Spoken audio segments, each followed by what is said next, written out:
I'm gonna do up Daisy.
I'm gonna screw around with this for a little bit. Then I think I'm gonna mess with my stream settings. I think I'm lagging a little bit. No, the local.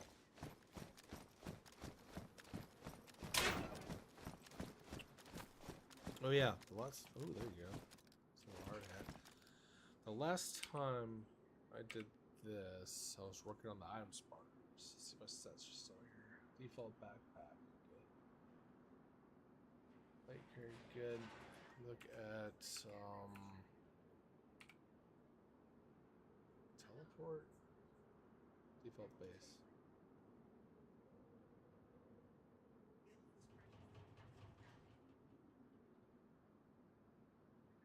So I can do that. See if it works. There.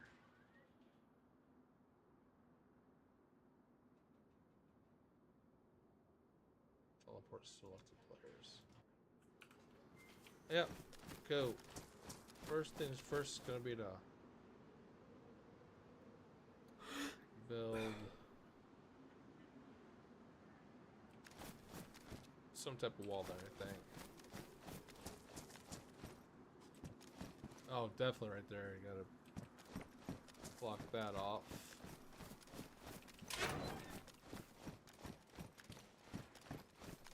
I haven't checked any of this stuff out yet. I literally just got here, set up the spawn, and that was it.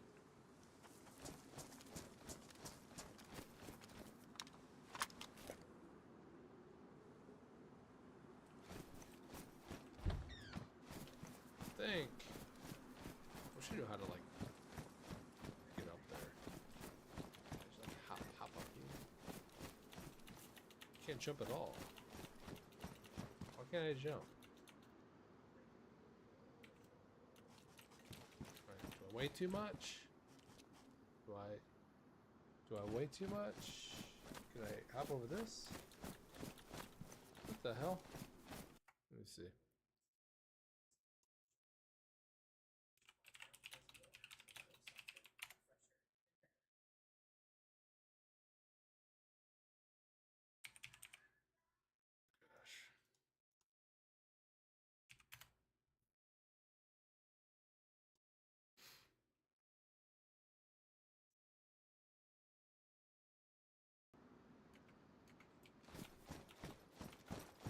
I can sprint, can't jump.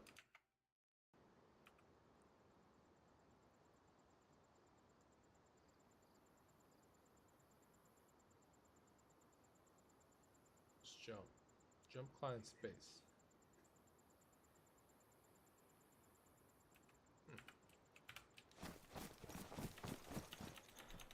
There's no freaking way. I'm not holding. I don't know why I have that there. Should go on a shoulder or something. What the heck? Do I have two?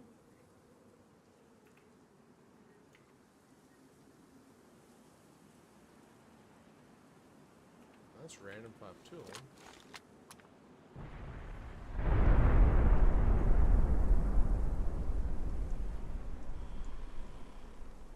I have a magazine.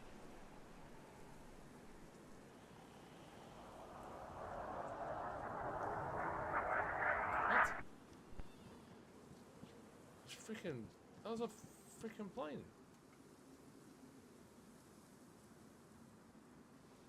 There.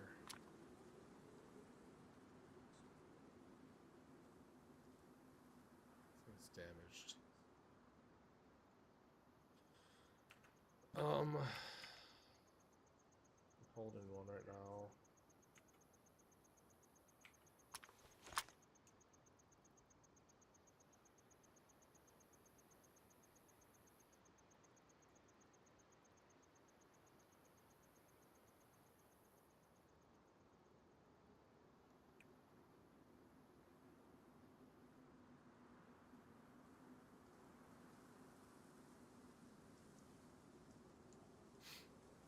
So what happened to that other gun I just had?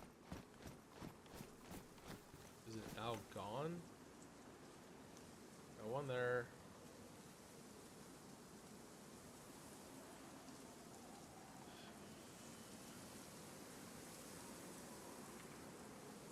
I've got two of these. So. Biscuits.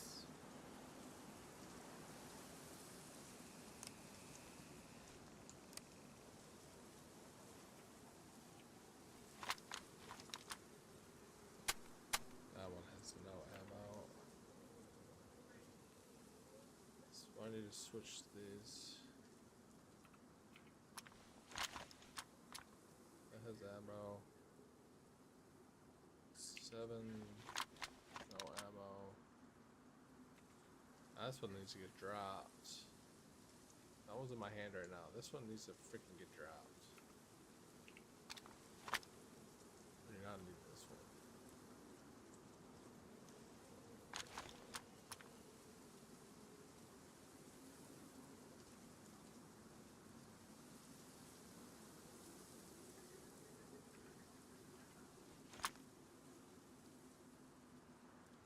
Seven, just go away. This needs to freaking go somewhere, but I don't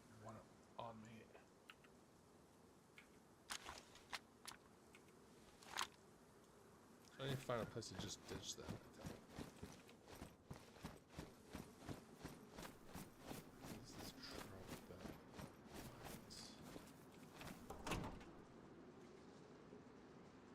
Freaking hell. Tell me that no slots there. I won't get ready though.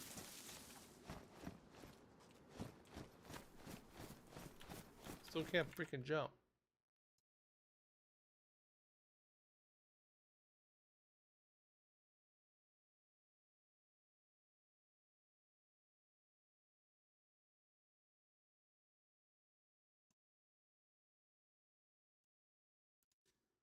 Why can't I jump?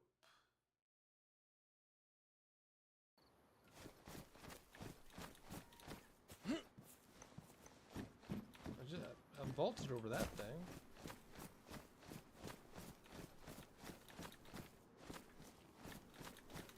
Hey, can't jump. Sprint. Cannot jump.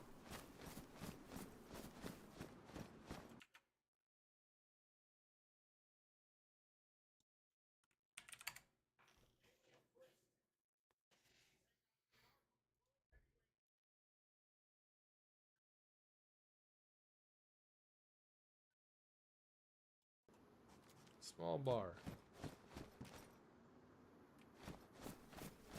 have to remove some of this crap, maybe? What if I get rid of this freaking backpack?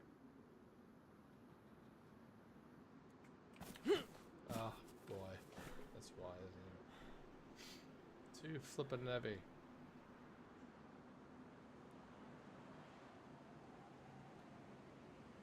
I need this stuff to survive.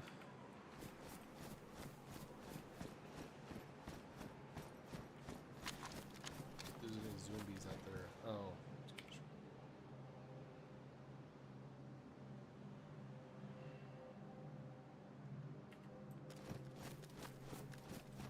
You didn't see me do that. No, I heard a zombie somewhere.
Okay.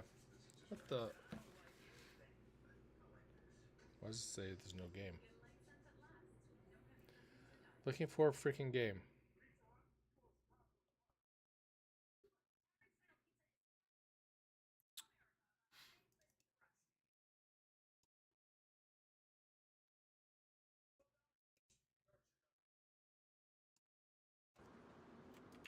There we go.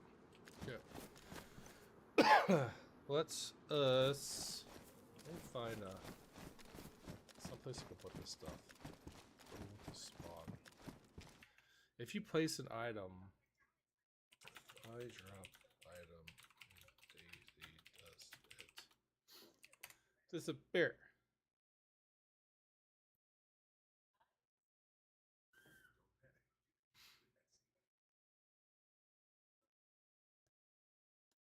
I need to find something to put this stuff in. So I do not really want to run around with all this crap on me. But I can. But I need an empty backpack for the most part, because I have to carry stuff like wood. I'll do. So, is there any place, anything in here I can hold?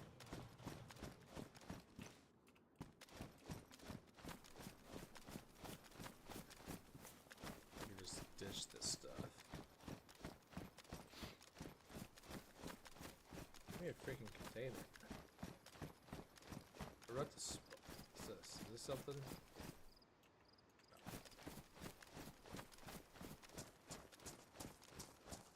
Nothing.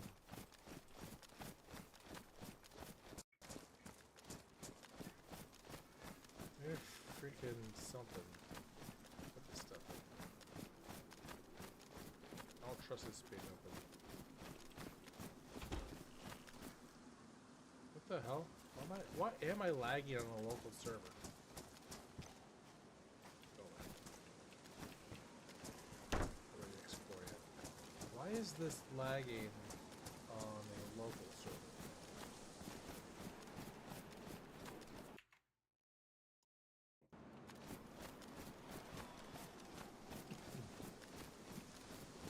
Alright, I want to... Maybe I should just spawn something in over here. Just because I can right now. Not preloaded stuff. I need barrel of some sort. What's the best item container? Best storage item.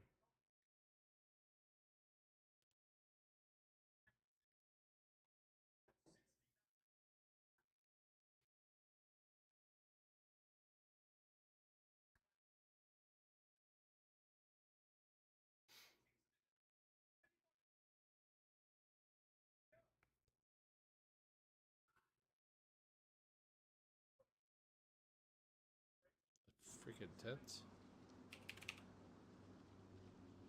A large tent.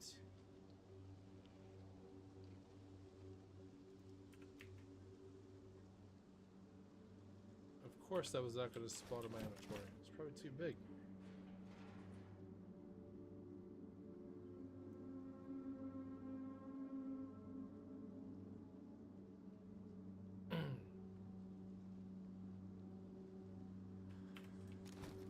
Okay, let me...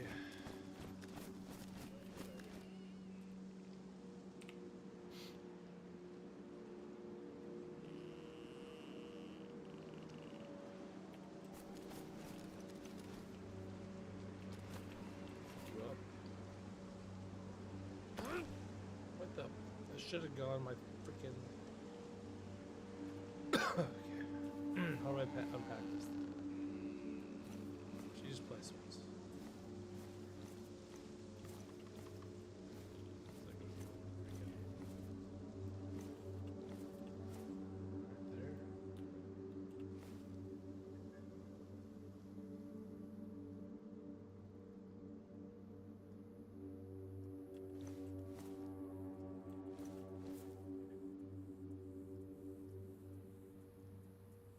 Why can't I freaking... why can't I put it there?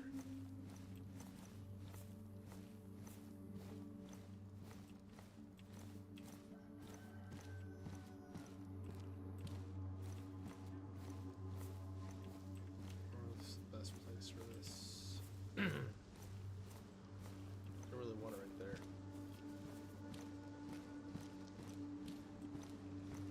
Nothing will fit in here.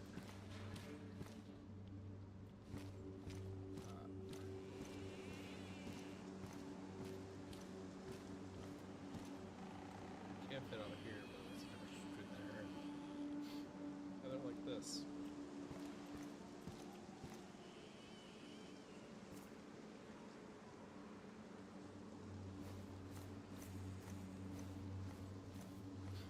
I think maybe over here, actually.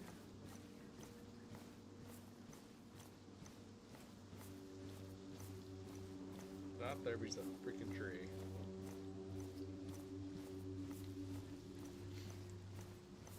Maybe over here.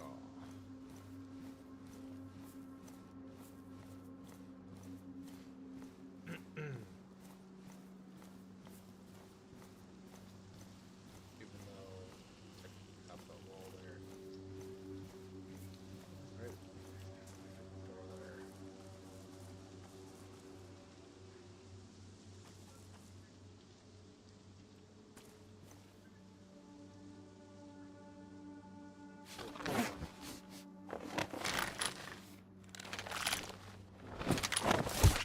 Okay, let's take a look at this frickin' thing. How can I view the inventory? Talk a little bit.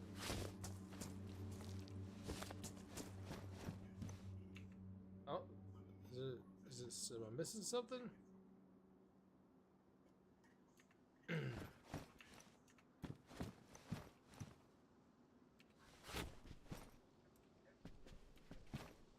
Just not have freaking. If I screw up. Does a large tent not have any?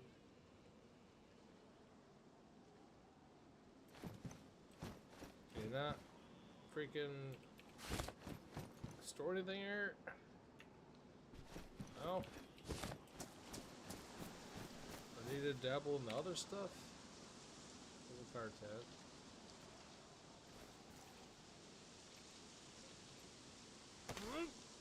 I've placed you. Let's see what this does.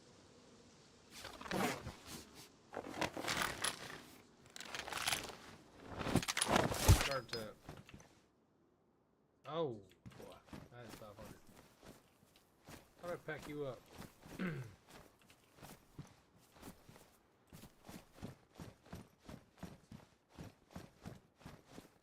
Let's see where to pack you up.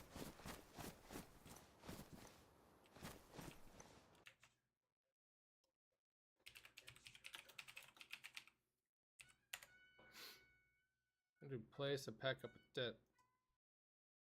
How to pack and unpack a tent. It's 32 slots, so I got it in my hands. Add up and down, and then to pull. Third person is just awkward.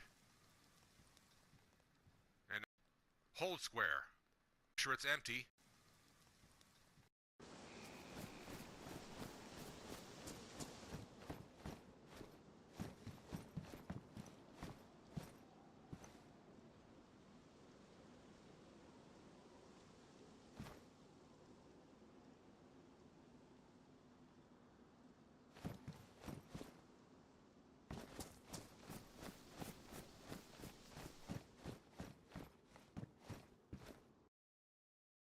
Okay, so here we go. This is how you do this. Let me give it to you. I'll let you go away.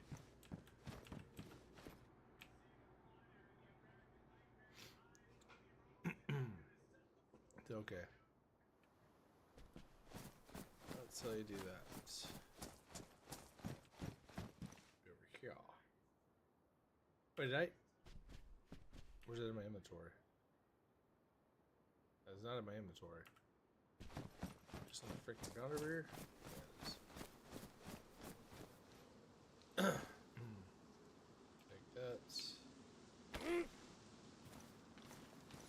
this will freaking.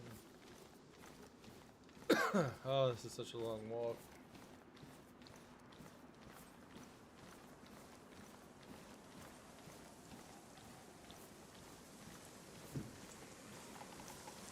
It's such a long walk.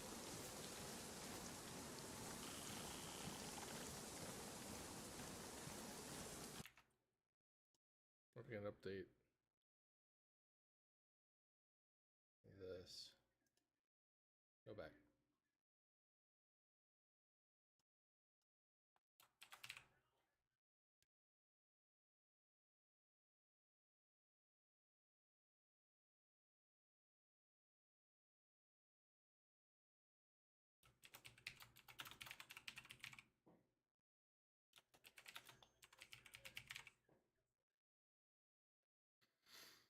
I'll update that. I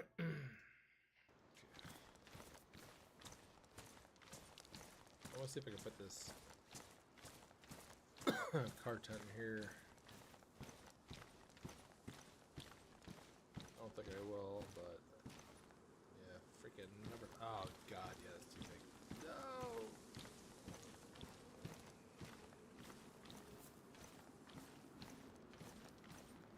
Can't even put it anywhere over here.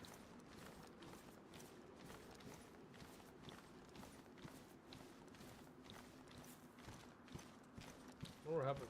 I don't think I fit in there either. Not too big.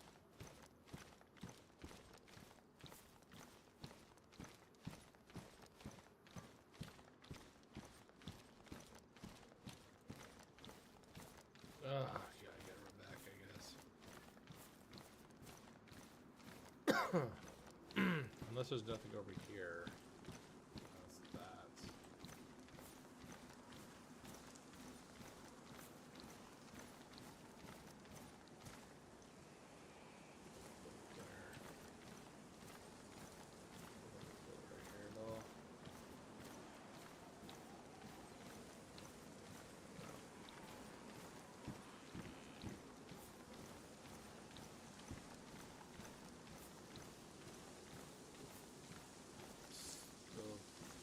The longest walk.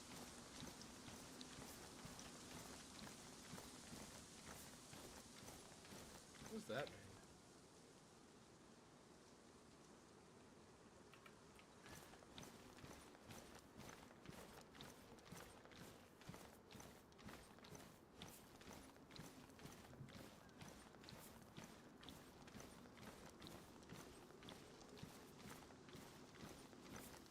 And fan.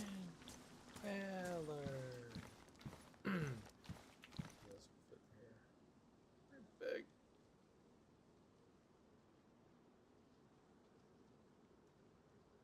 You fucking kidding me?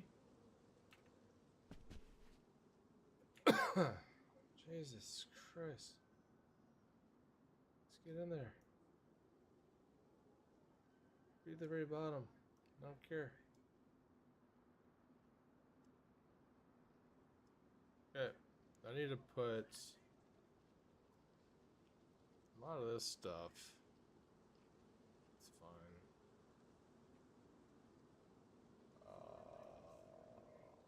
What gun do I have in there?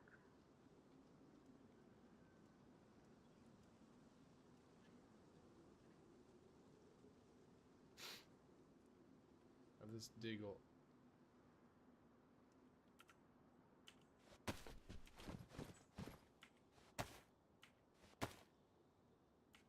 Really?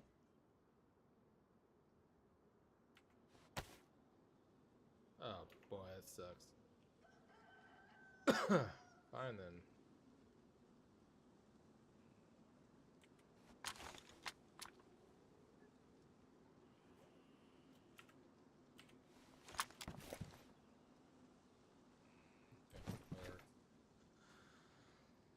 I need to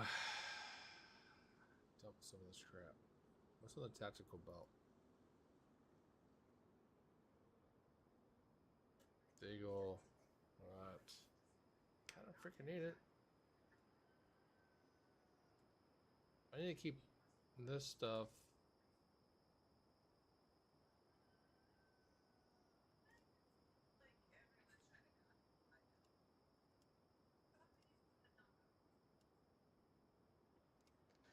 remove some of this stuff.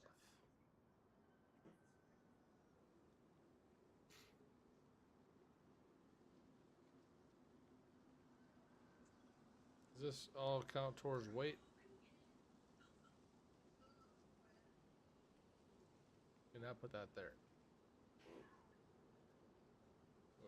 Away.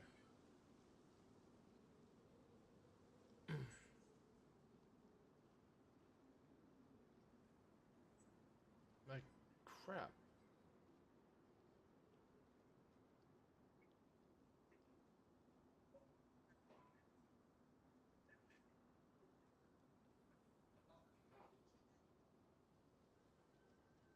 Am I supposed to just not be able to jump?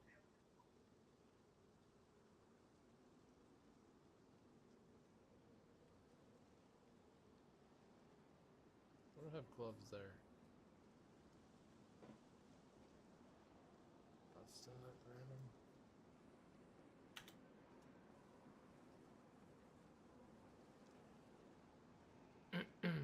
Keep that stuff.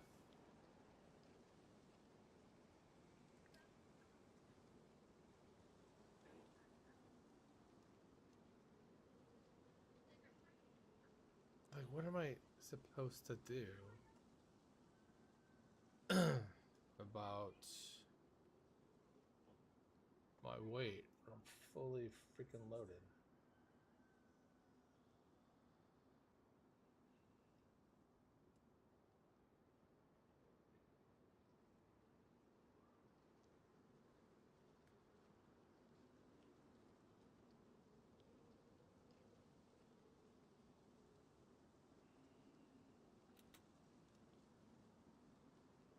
Thought I had two for some reason.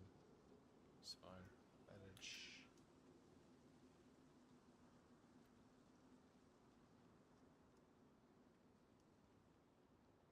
Make a tourist map.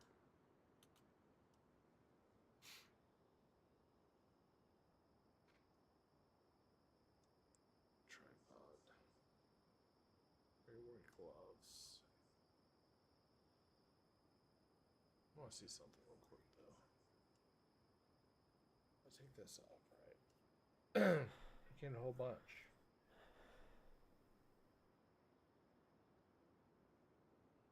But as I individually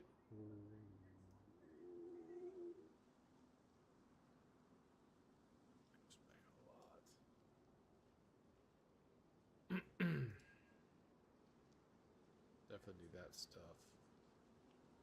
Really need that.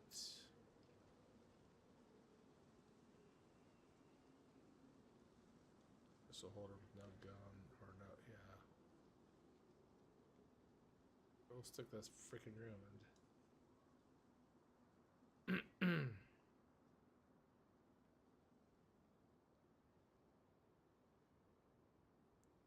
Rope.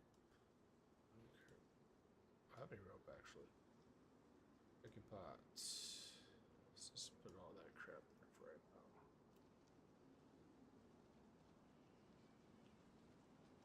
We already have a canteen.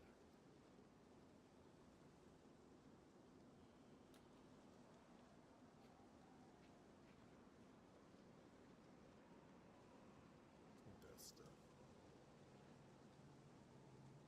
Random patrol jacket. We'll need.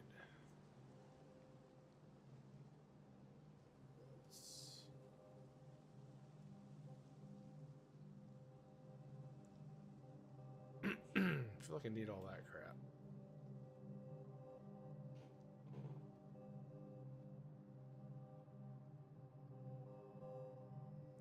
Canteen. Wait, what?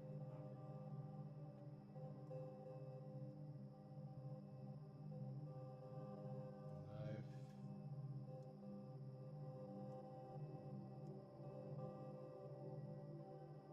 Why do I have...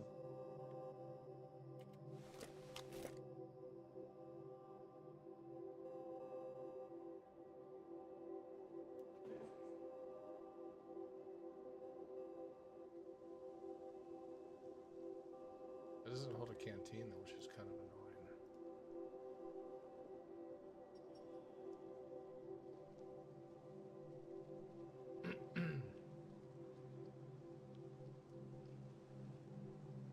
that still hold all that stuff? Yeah, it does.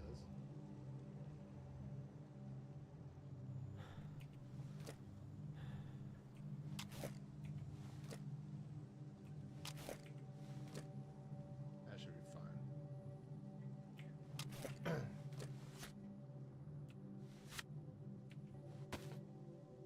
Yeah, that should be good. Screw the vest for now.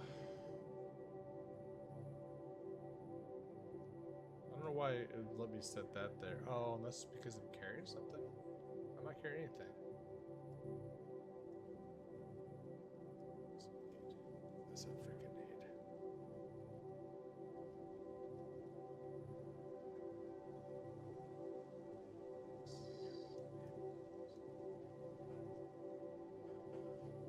I don't even know where the freaking lighter's at.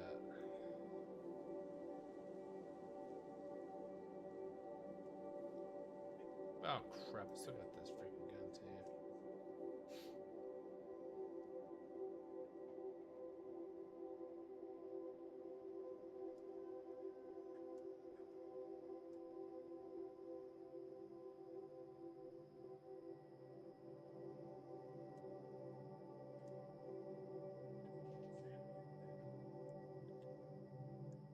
Wait, shouldn't first day be able to hold this thing?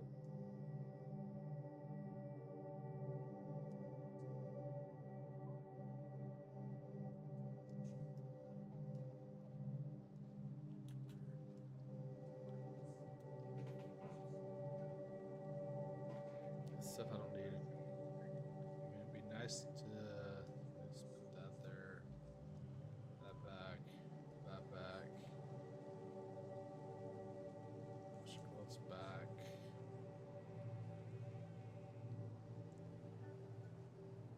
Cookware added a whole bunch.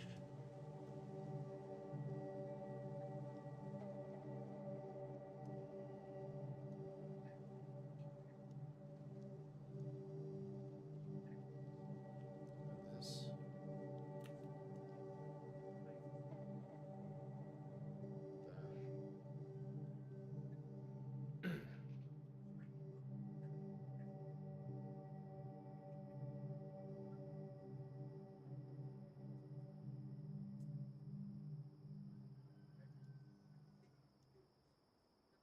Got that knife. Fudge you. I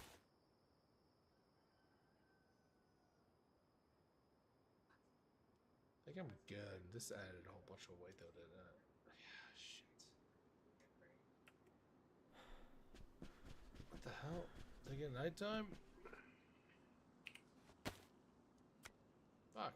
Got nighttime while I was doing that.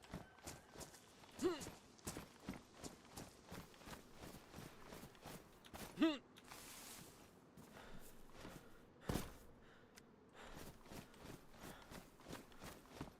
don't want it to be nighttime. What was this? I do not want it to be nighttime right now. That says nothing actually. Oh.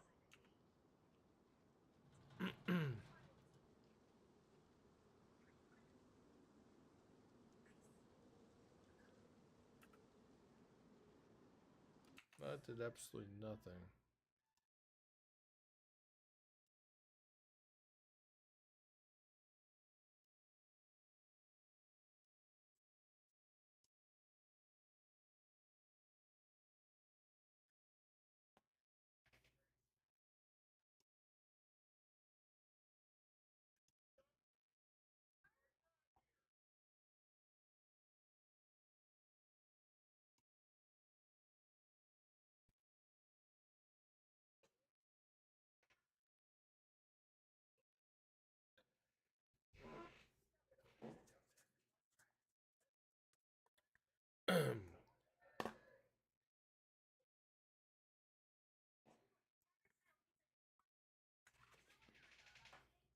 Oh crap. We're back.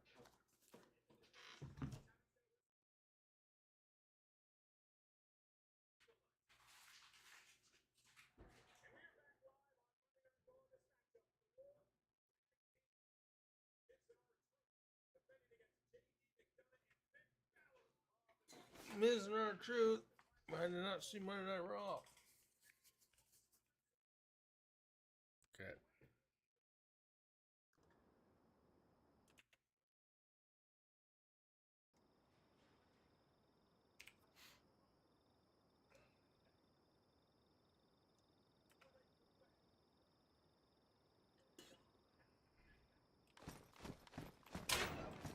What the?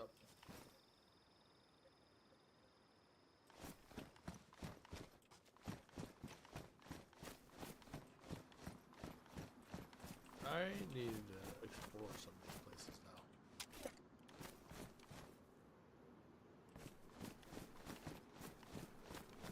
See if there's anything useful before I start fortifying. Oh boy.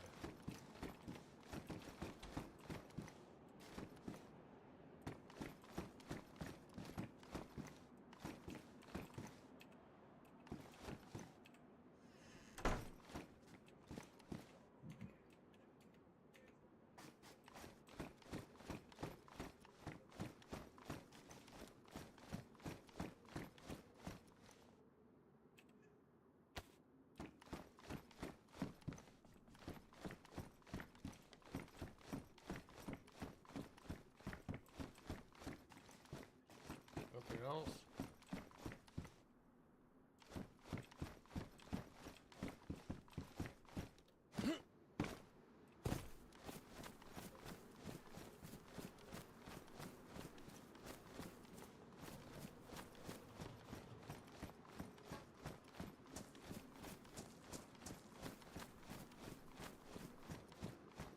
Is there one way in here?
Got a no DQ match. I need to mark these by closing all the doors, so I know which ones I've been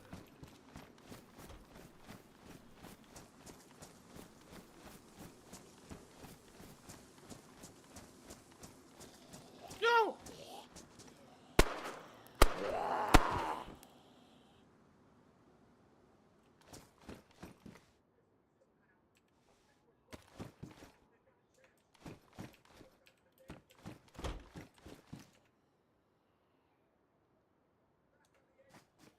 There's a rack used for fire.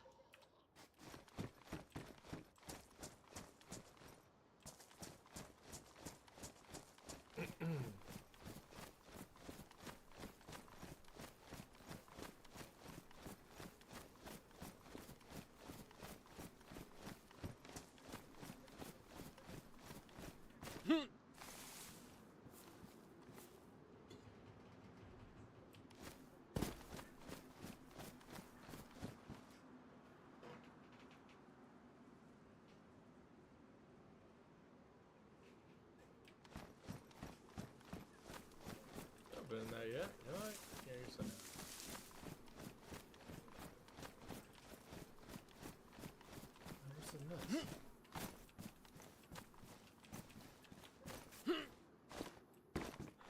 Oh.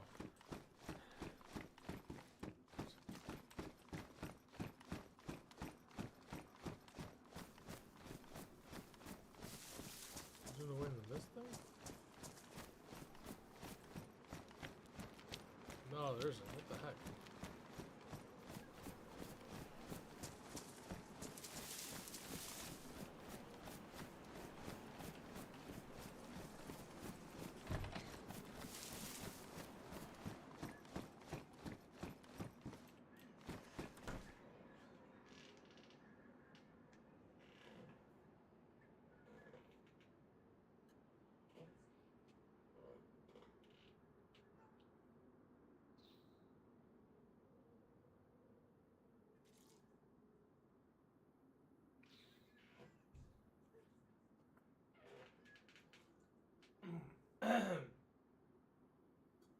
March.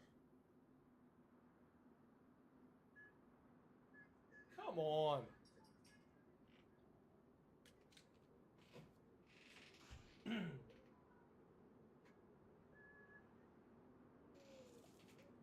Come on. Really? That's how our truth's gonna go out?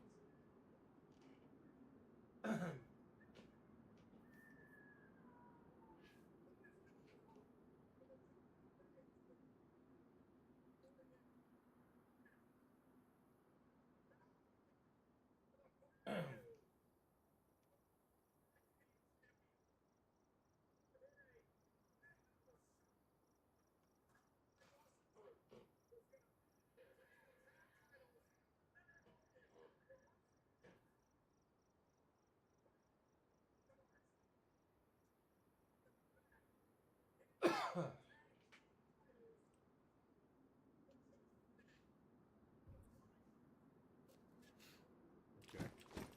Let's explore this place. There's some 22 LRs. Nice snakers.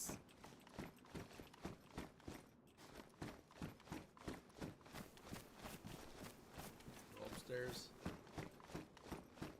Oh, of course.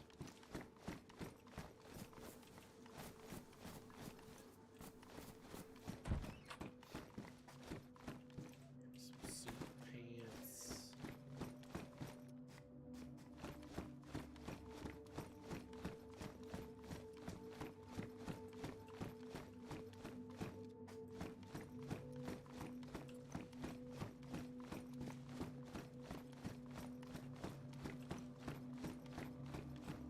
This isn't a bad room to build in, maybe. It's very small. Very small room. So was there no freaking ending to Raw? Really? The only thing for White 6 was...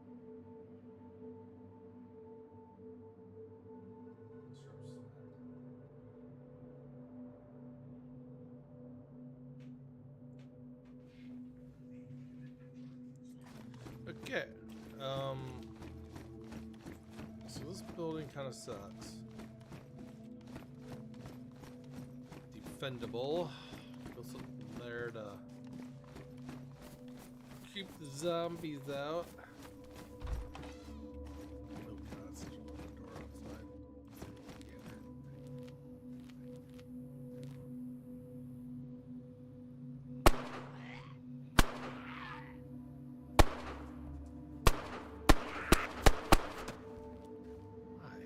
Why did it take so much?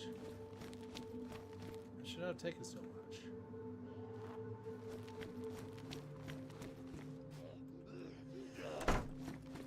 Who's that? Oh god! Oh god! Stay away.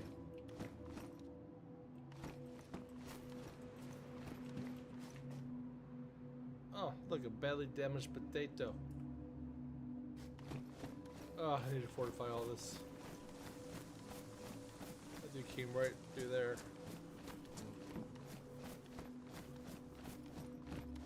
Alright, let's go upstairs. Exactly Or am I dumb? I just went on the same building just did. Oh no, different stuff. Got a lab coat. Badly damaged truckle tablets. Take that. So many jackets in here. There's some more truckle tablets. Bandage. This one wasn't too bad.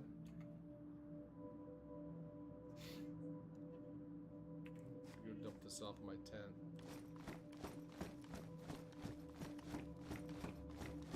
Dump this off my tent.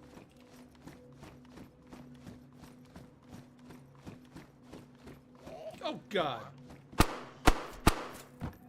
Where the hell all these guys come from? That dude was just spawn? They just spawn there?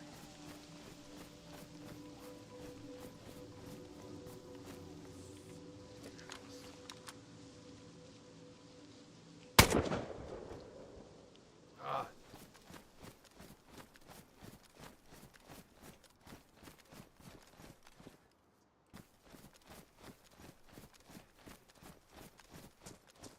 Okay. Let's put this away. What all is good for my people's pristines? Badly damaged, but it's still usable. Rag. A stupid potato. Charcoal tablets are badly damaged. A worn lab coat. We're running out of space. This jacket's pretty good.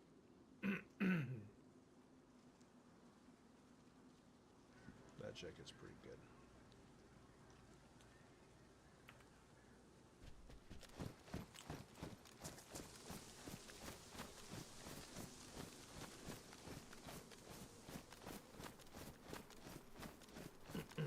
Trying to get a whole bunch of zombies showing up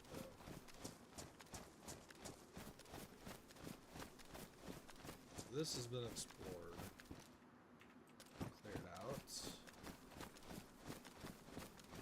Let's go here. Close you. But those closed already. Okay. How cool would it be to go in there? Probably find a small child. Cereal. Take it. Close you. Close.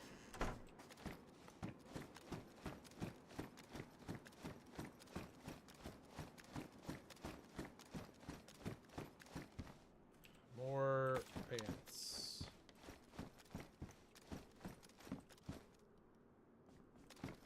More pants.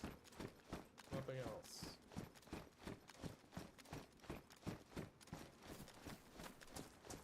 Next spot right here.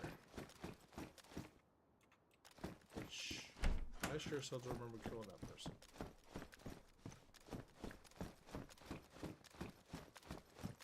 Put this in our walkway. This is a cool place. Yeah, actually like this little place. It's kind of cool.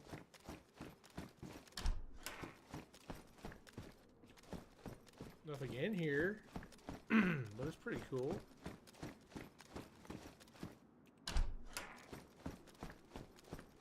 Literally nothing in here at all. It's a waste. It's a cool place. Make that my home.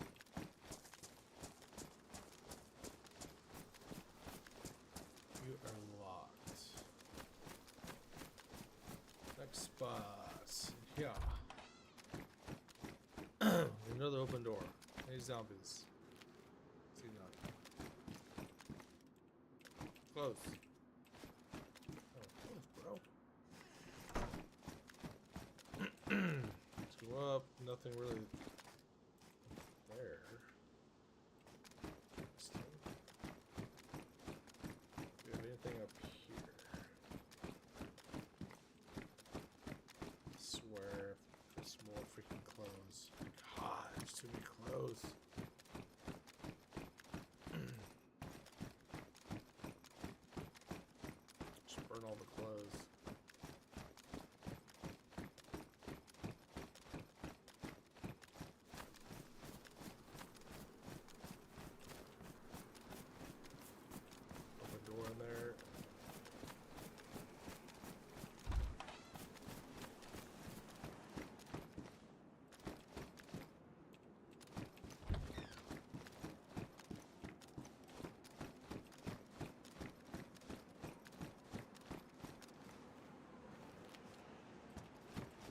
Can't close this door? It's gonna be boarded up then. Jeez.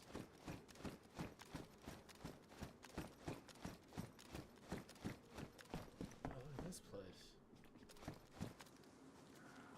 It's not so bothering me.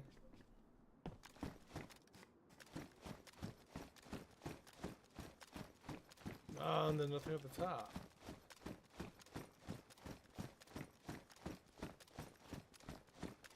This place has been kind of pointless to explore.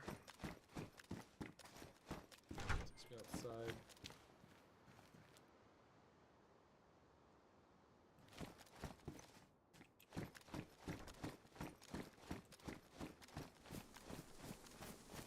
So we got 2 places left to explore.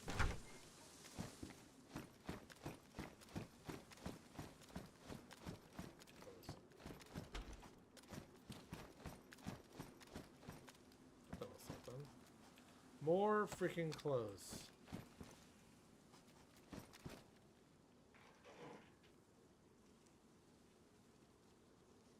More clothes.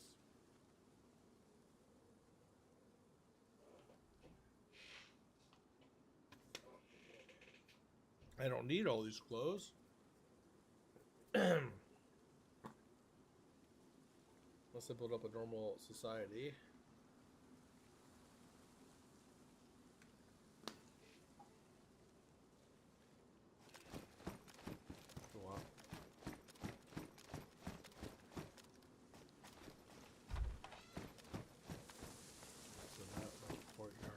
Trees blocking it. That.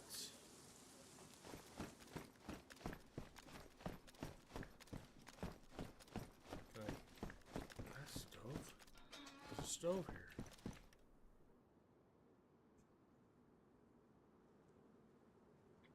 Where's this BK?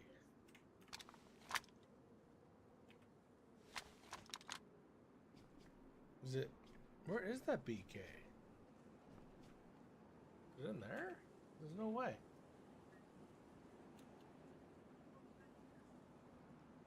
It's in pristine condition too.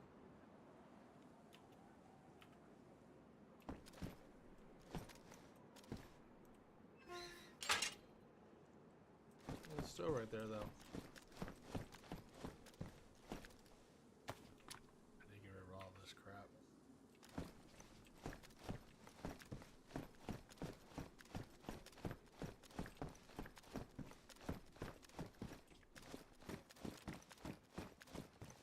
Nothing else.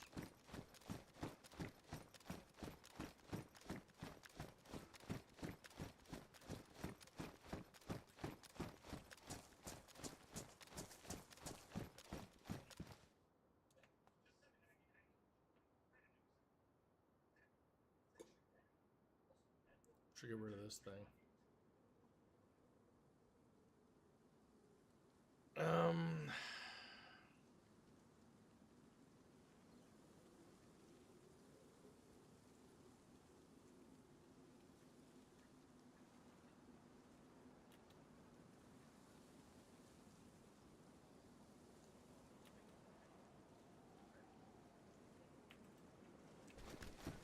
We have one spot left to explore. The internal side here is right here. Open door. Let's check some zombies.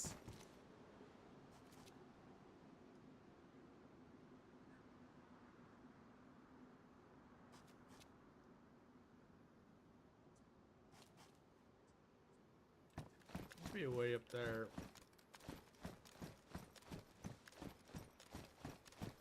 Close you.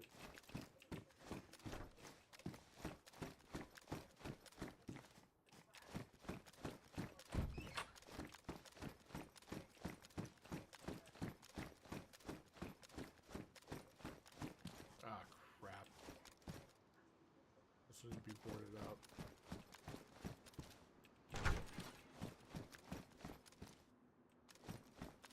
Should be closed. I don't want them anymore.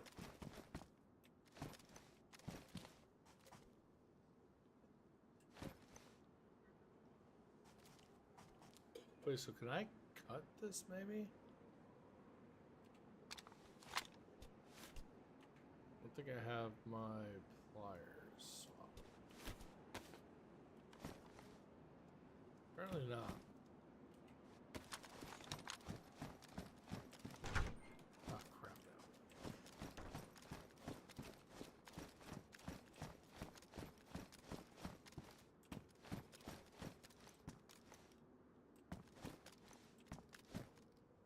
Is this a place that's permanently locked? Oh my god. Leave it open for now, I think.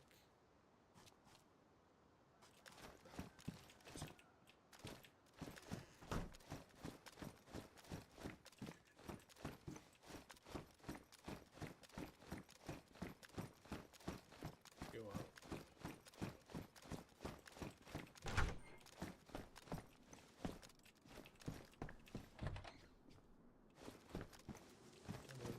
Nothing there.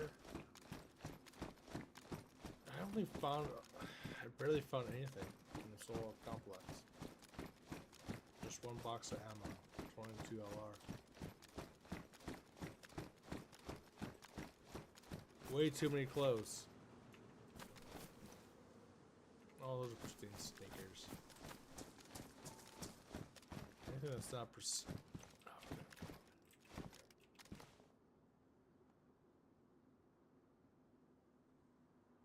That's damage. That's just worn.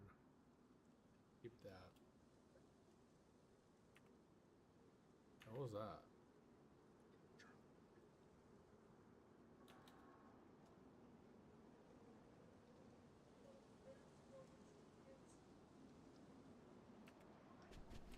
Okay.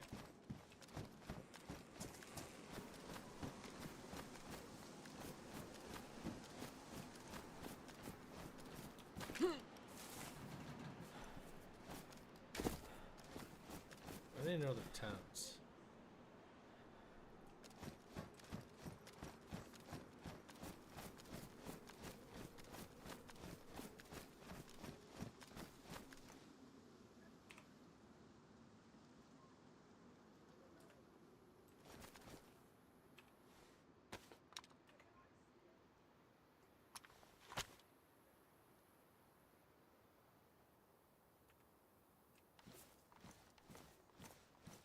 I gotta put my gas tent over here somewhere.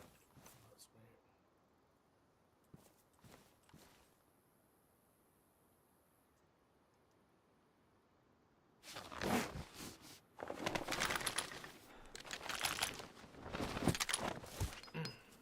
Let me go move the clothes for my guests over there.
Yeah, jump.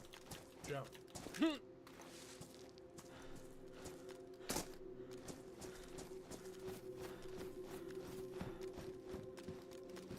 That just spawned. Oh no, never mind. Wrong place. This gun, which is actually pristine.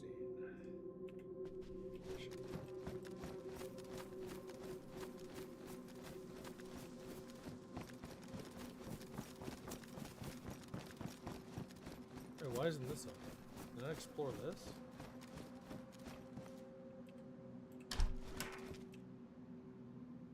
Hello?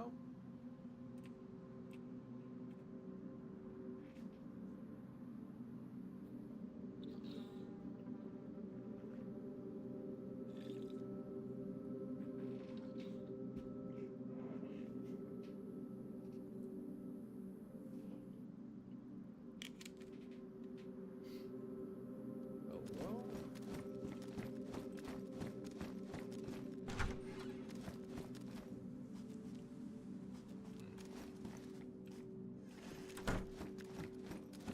I need to somehow borrow those doors. Here.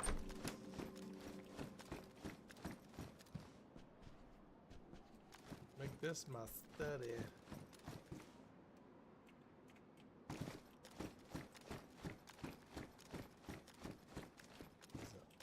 Swore I just saw something right there. No? Oh my god. More clothes. Too many clothes. Nothing else up here. Freaking fake bar doors.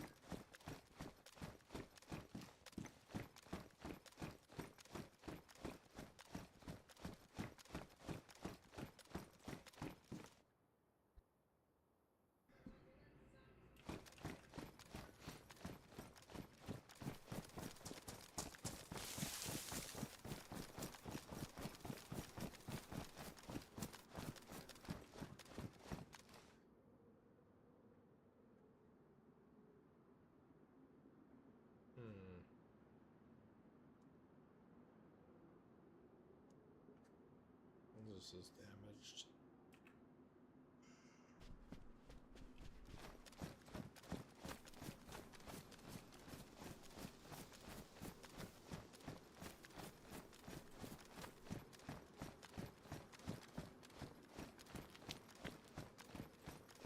See if there's any zombies out here.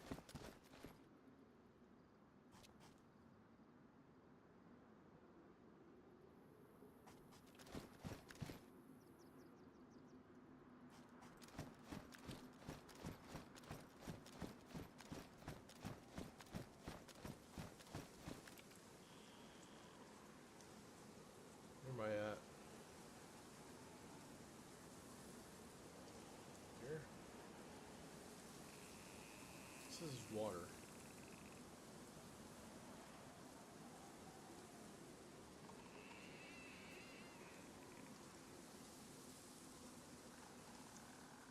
That's me? Wait, what? Oh, that is me.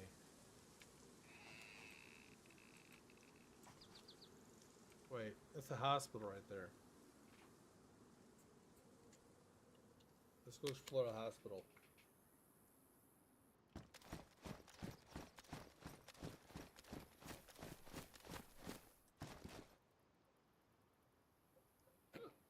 No, I'll get the hickeys.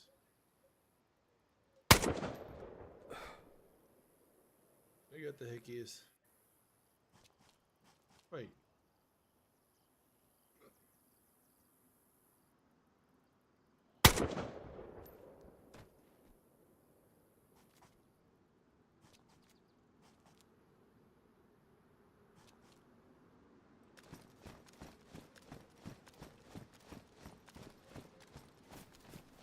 What the hell?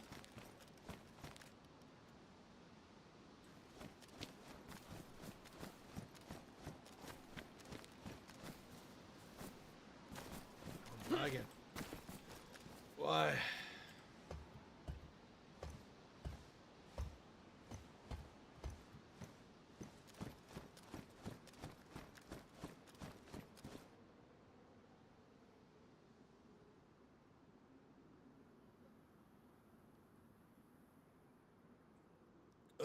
sickies.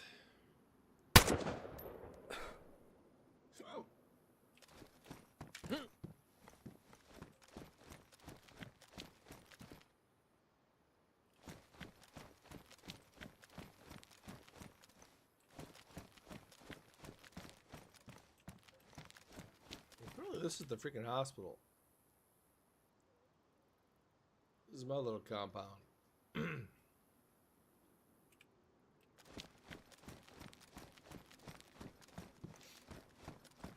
up here?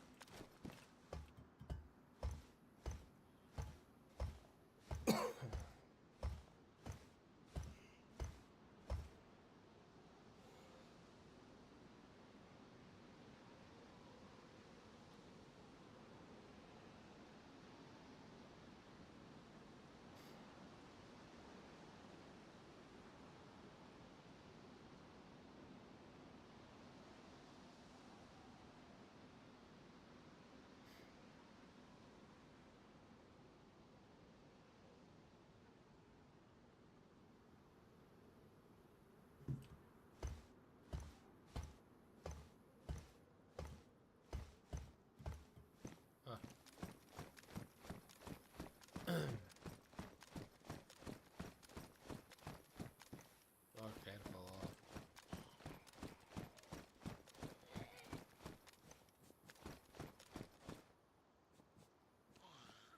Here's zombies. Oh, where?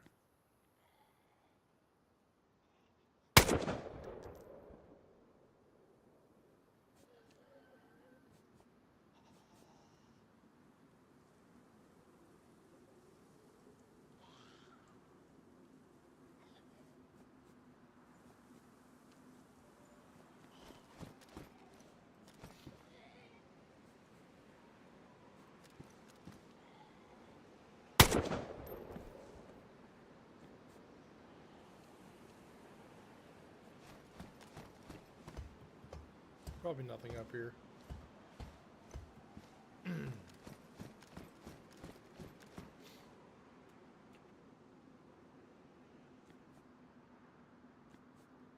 This is the hospital though, right? I mean, it's it's a police station right there, which I'll have to get to eventually.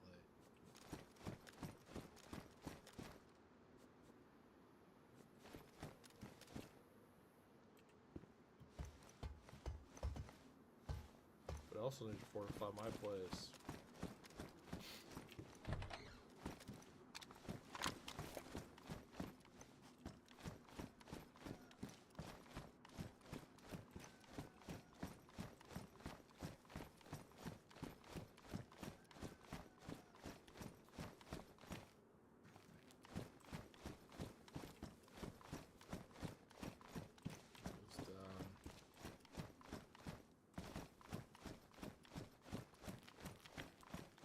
Absolutely nothing here, is there? No, because everything's always barred up.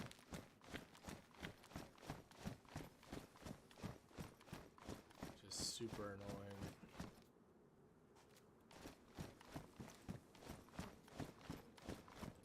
This goes nowhere.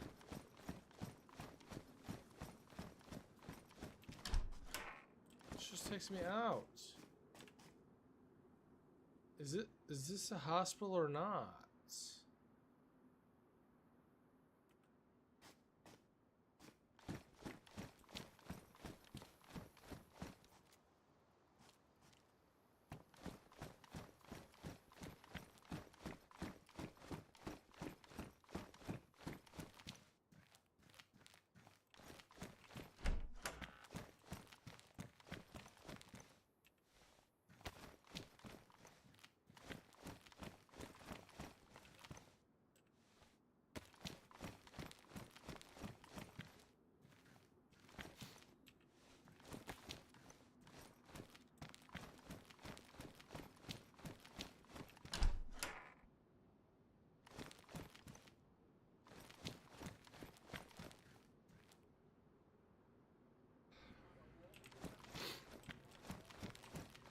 Could be all full of charcoal tablets, surgical masks.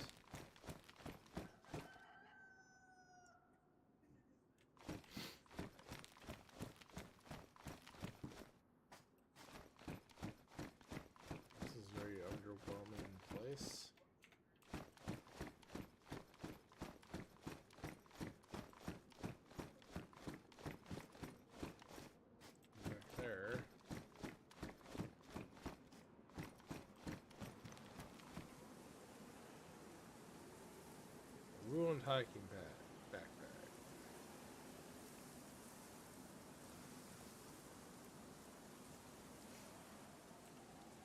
That was my place.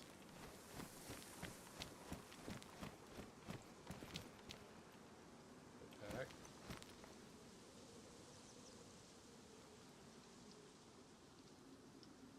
Oh, come on, bro.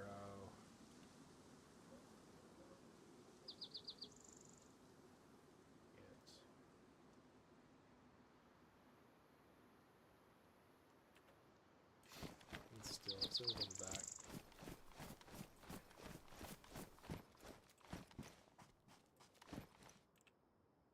Take it. Another bandage.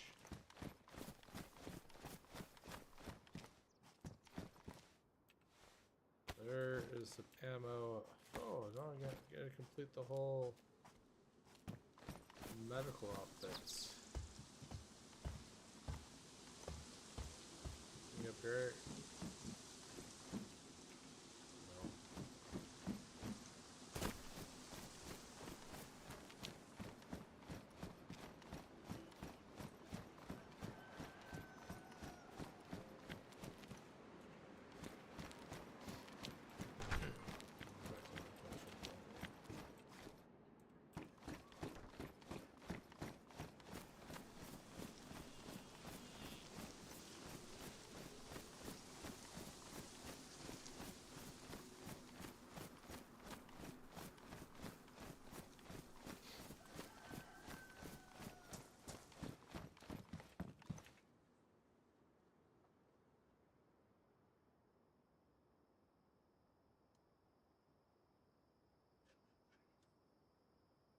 No, I think I might. Yeah, let's put those over there.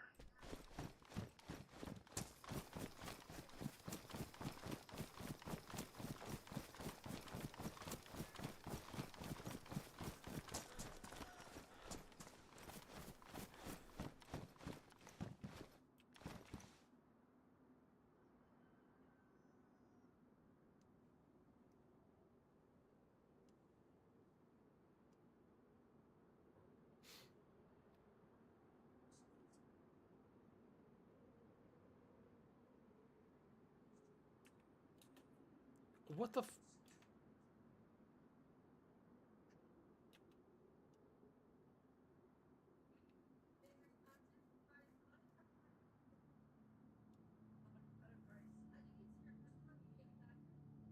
Yeah, that's in my stuff. Okay, let's go back to my tent.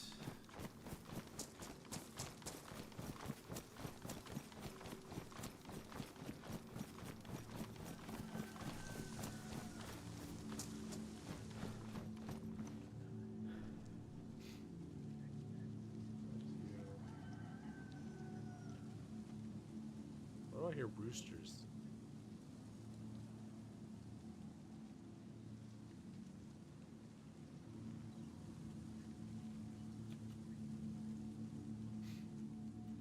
So fun.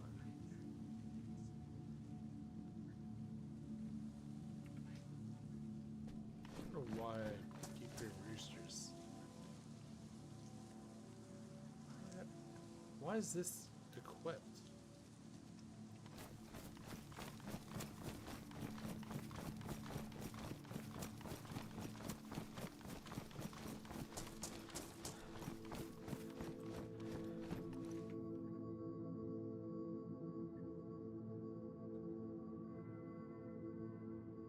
Where'd it go?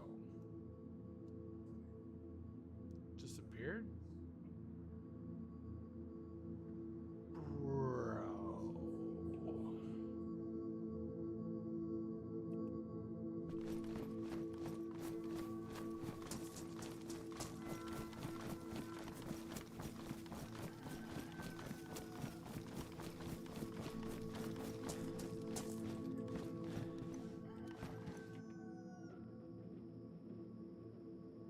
Bro.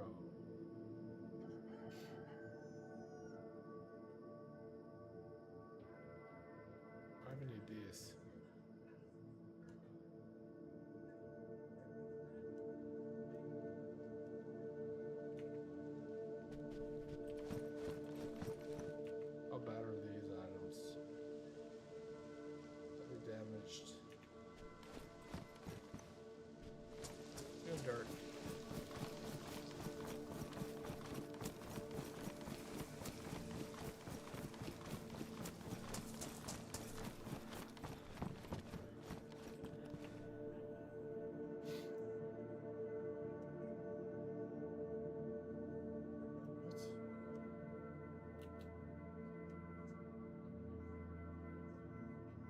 happened to that freaking thing now?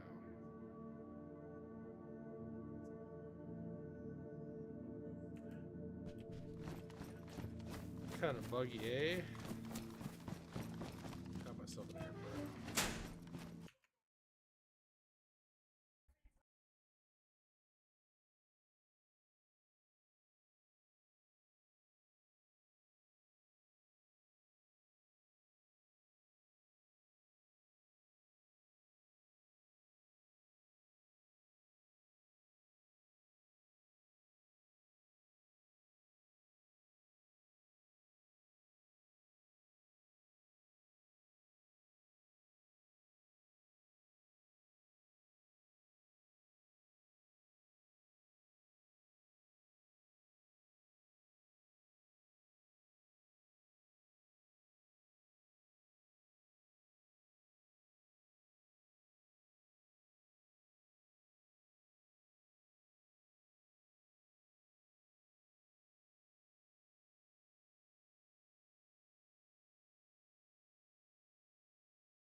Close the server.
Oh, fuck me in the butthole.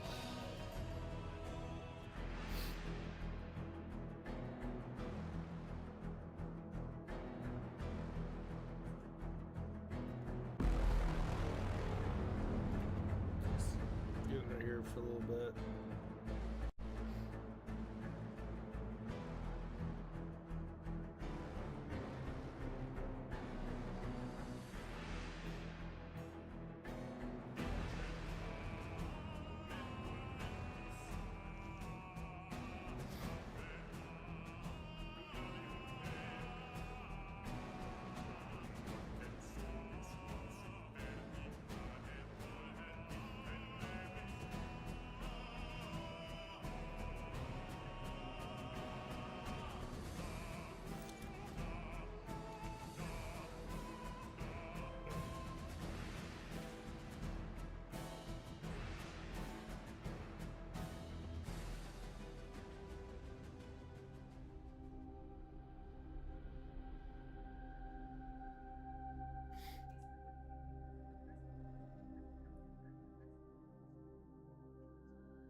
Fresh hands on the attack, Captain.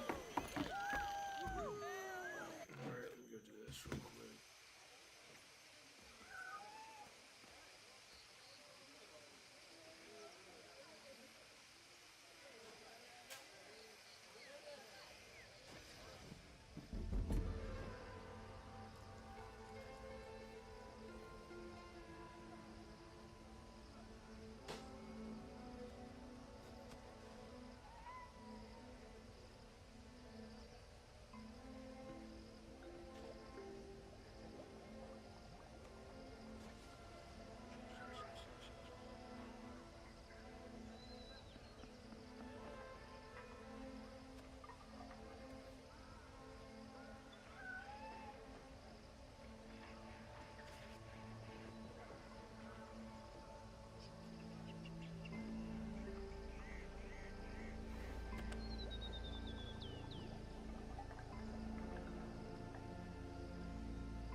check out my production here.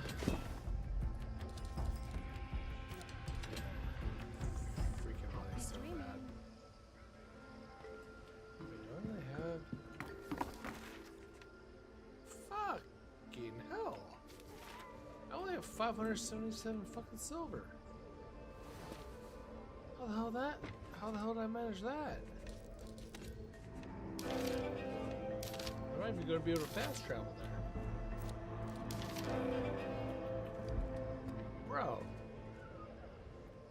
I'm not gonna be able to fast travel. That's nuts. I've never been that low on cash.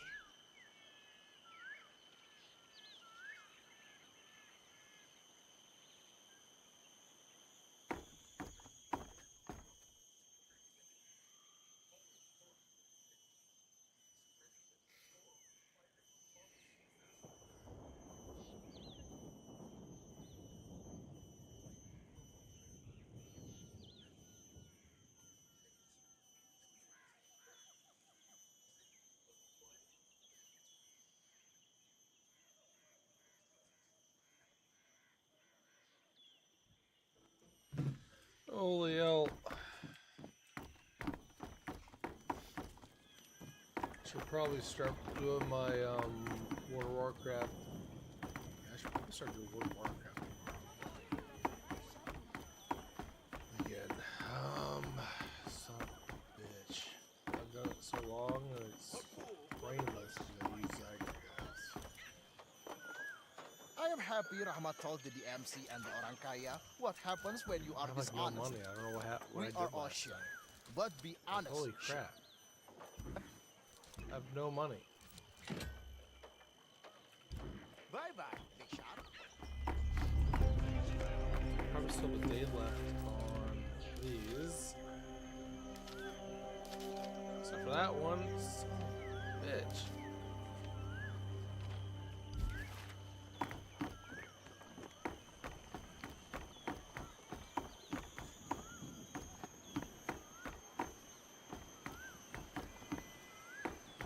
Remember, one body, a Come on, hundred bro. eyes. I didn't make money from these 53 freaking silver snuffs.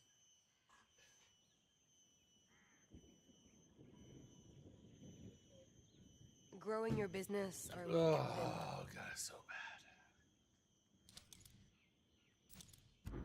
Give me my... At least I can fast travel now. I hope that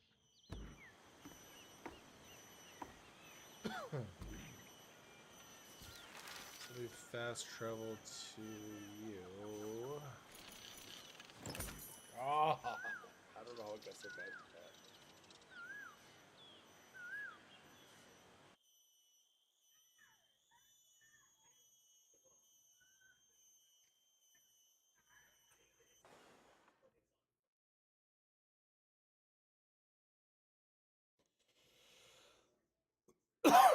How the hell?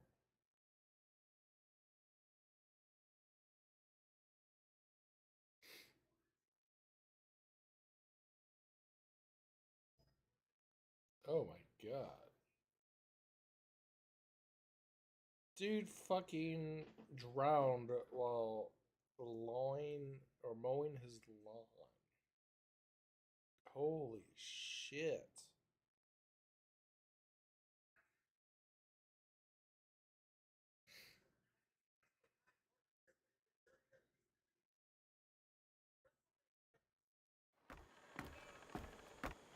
Holy shit. How many did you sink today, Captain? Bugger your ass over, will ya? Got a job for you. Why do I have stuff in chat already?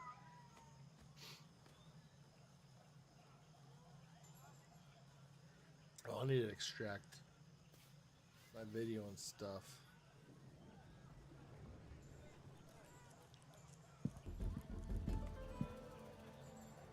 I'll make the video tomorrow. Let me get the footage off that a little bit. It's almost freaking midnight. What's doing today? Good, I can sell that. Then I'll hop off.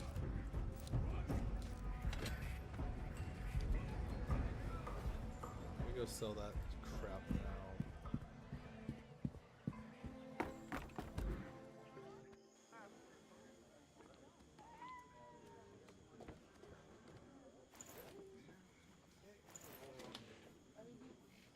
Let's just sell this.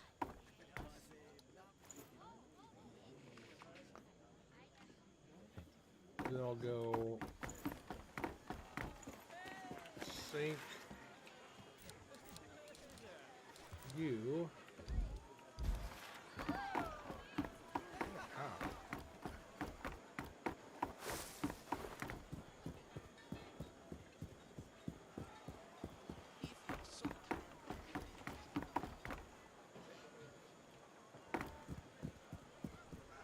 Who bloody well drinks tea? There's plenty of rum.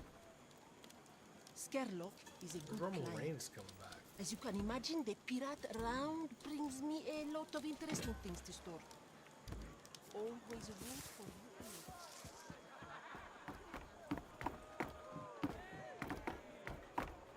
He's more screwed.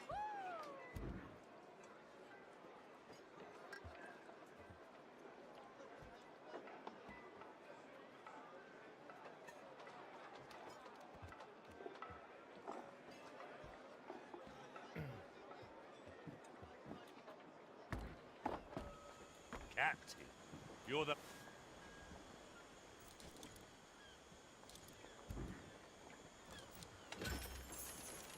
Keep your eyes...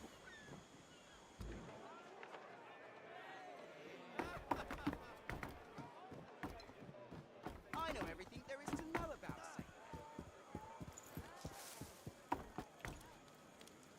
If you keep coming back, I'll have to read you a story. You're running out of storage space. I'll guard your valuables with my life, dear Captain. I prepping shields. He's more screwed.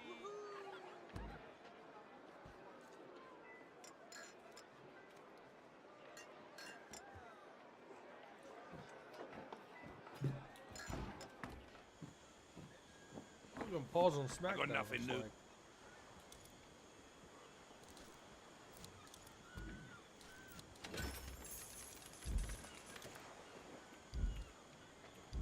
Gods.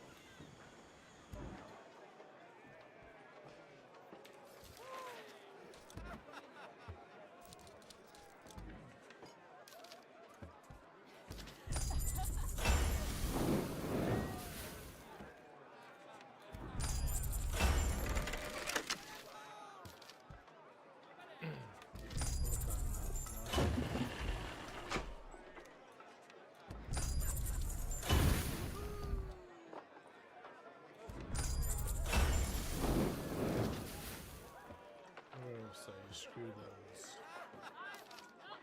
What is this? Buy out older chest.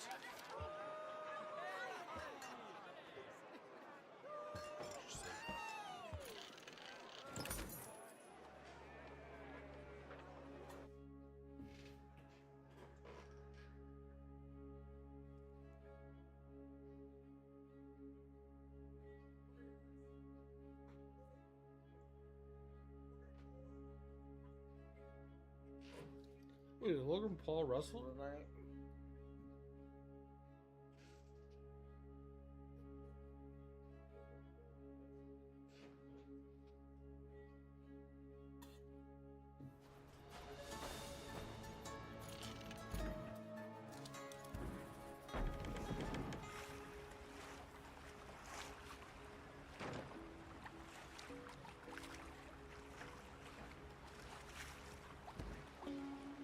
Who's he wrestling?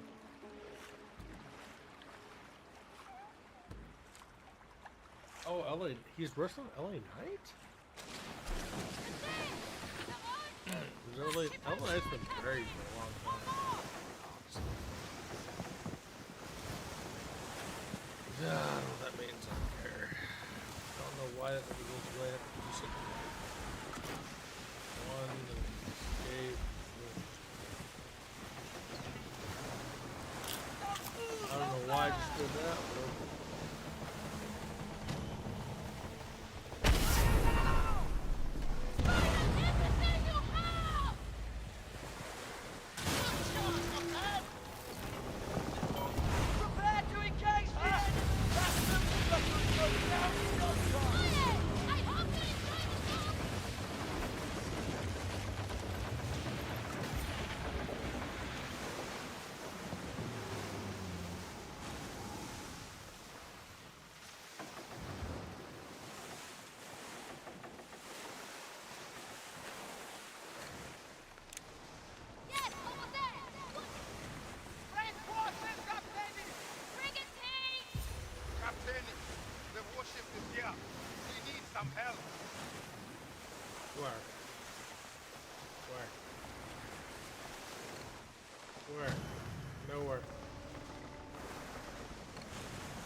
figure out these bots and Streamlabs again.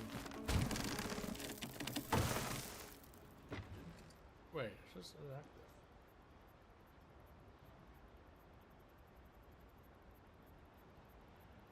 That's interactive.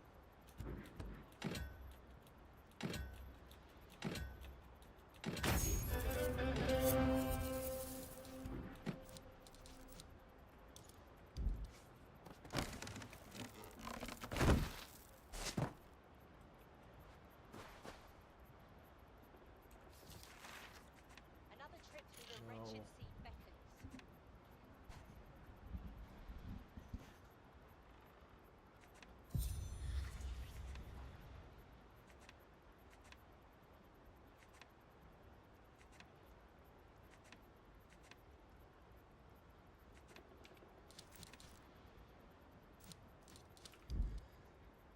I could go do plunder, which I don't want to do right now.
The captain's shadow braces us once again.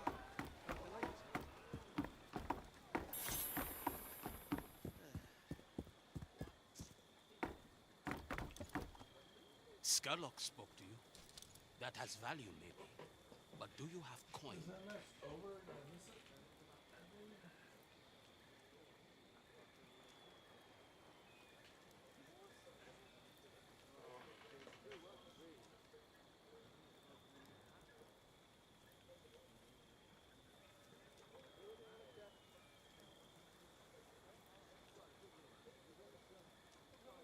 Galleons are dated, but effective vessels.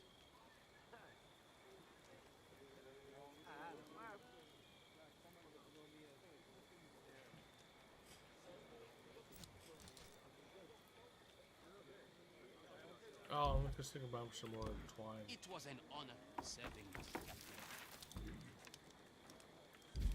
I'll be able to buy. You're treading water, Captain. Need 13 more eels twine. May they fear your banner, Captain.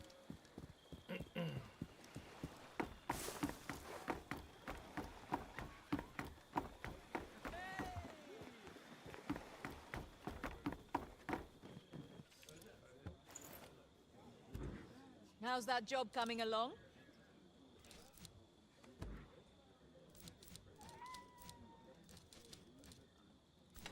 Ha! Anything for you, gal. Should be good there. To good fortune.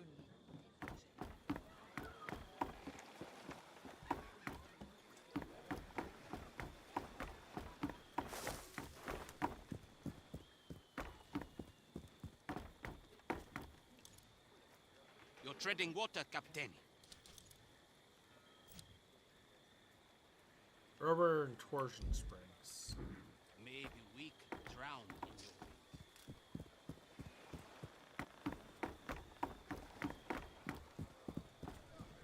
What the fuck you mean he wrecked his ship in the water? Oh, it's bad language, brah.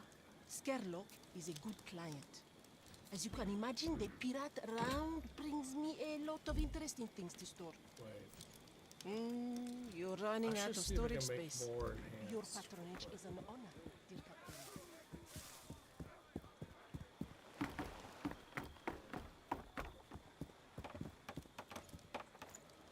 You met Scarlock? I've never had the honor. You must be important.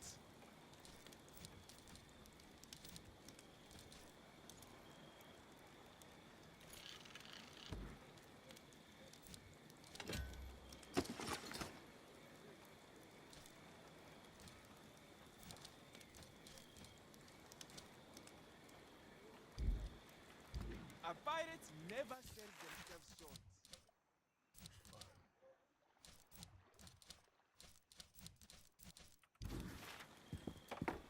Damn good, actually. You want to care how we do the job, Lord?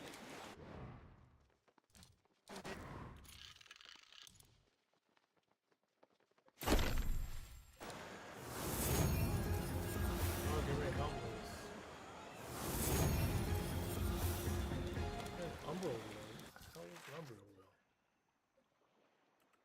Where do I get the Helmleys from? Let's go in my... What was so bloody great It's not my mailbox.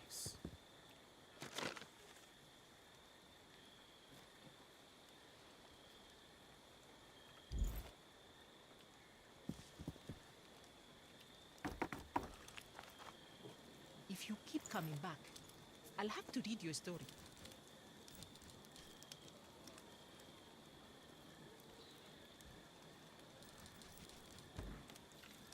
I don't think I was going to be there.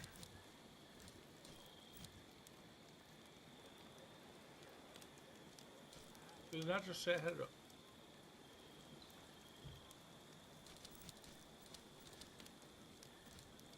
open Helmleys?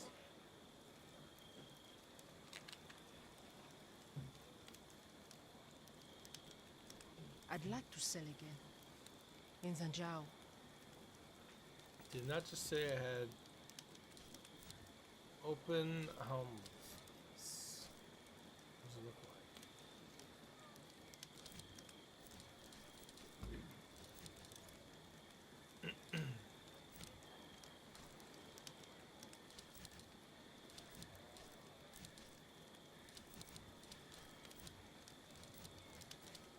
I don't know what to do with my star charts. Right there.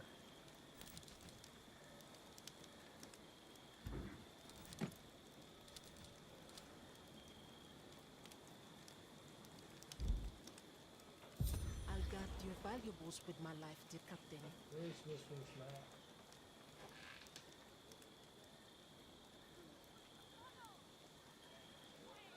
I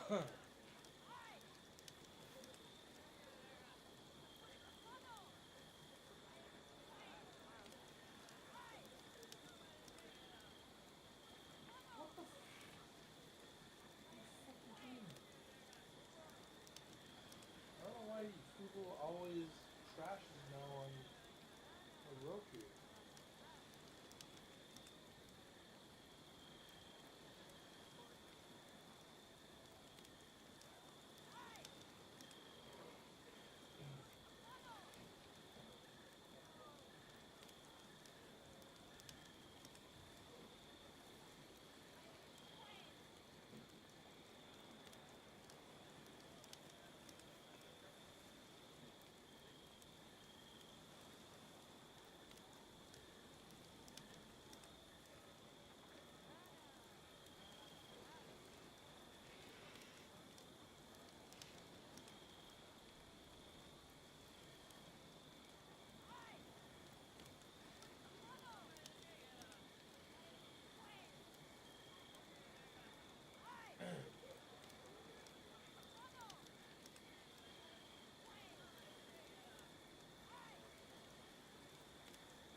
Dang, I just beat Logan Paul.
Jiminy Christmas.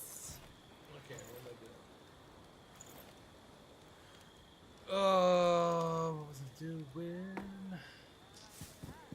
I don't remember.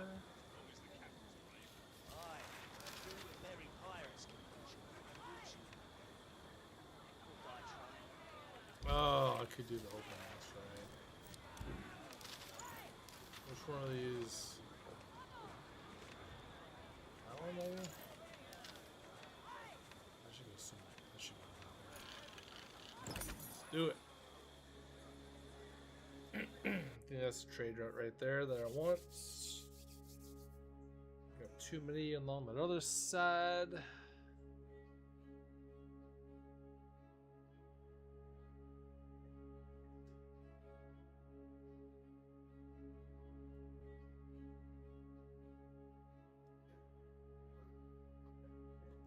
I go to War and Torn tomorrow.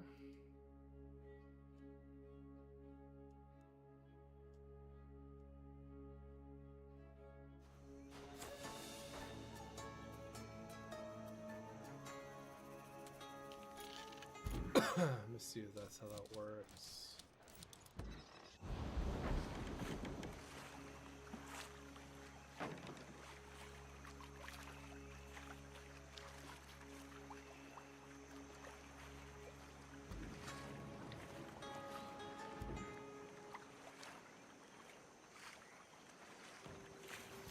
I'm gonna go to. See if I can open that up.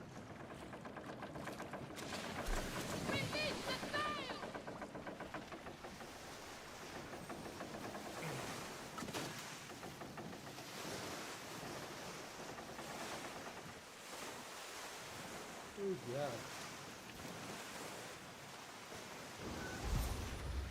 Capitaine, there is a crossbow you purchased nearby.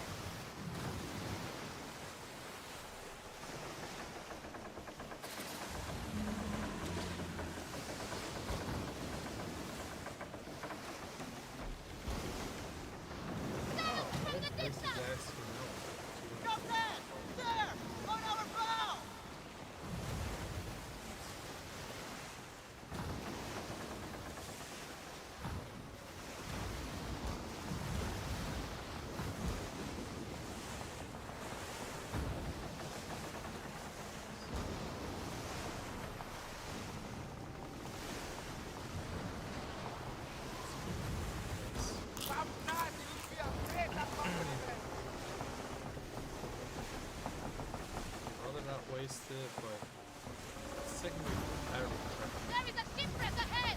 It could be to our advantage!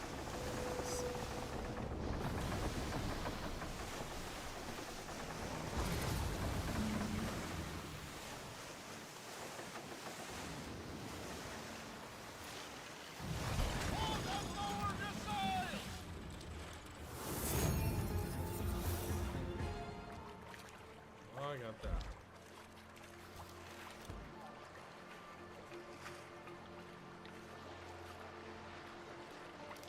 Get my traffic here.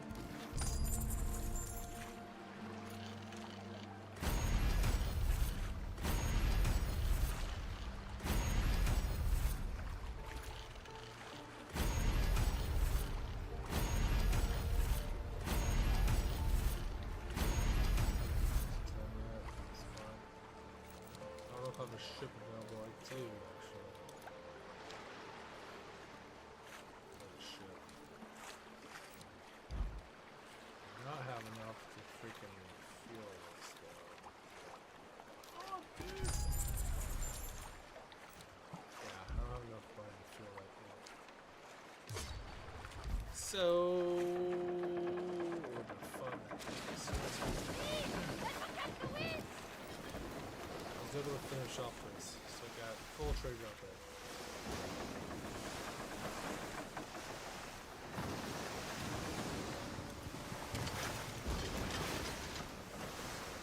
We have the win!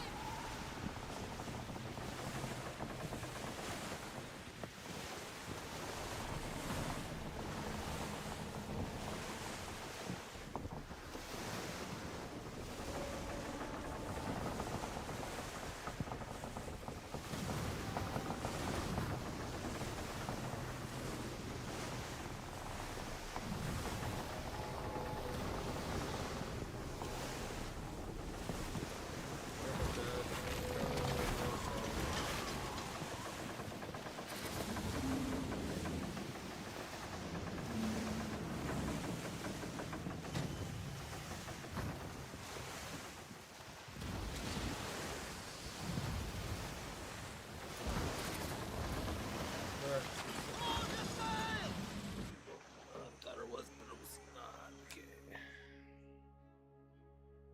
What the hell now?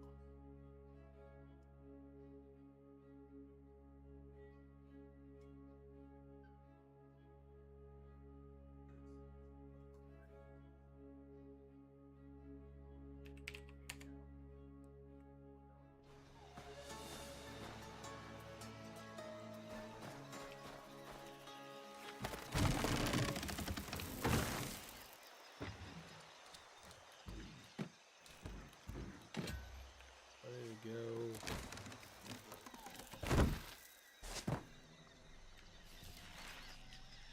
Check this stuff.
spirits, Captain.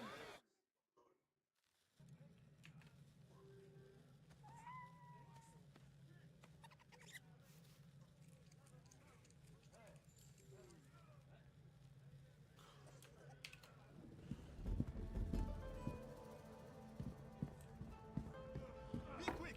We don't have time to waste. Captain! Fuck. Long time with that still.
Okay.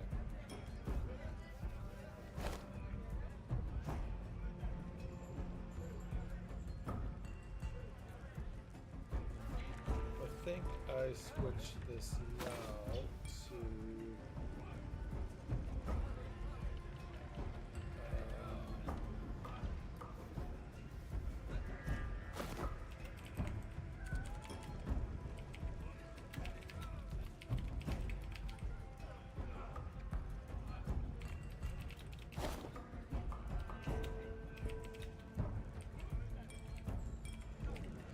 can we find around the units?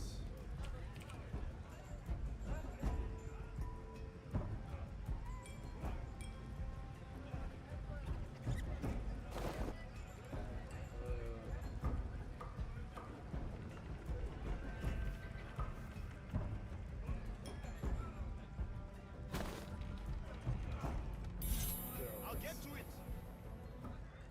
What the hell? This is a fucking update. Or if it actually updates. Fuck. YouTube. That's not gonna work, is it?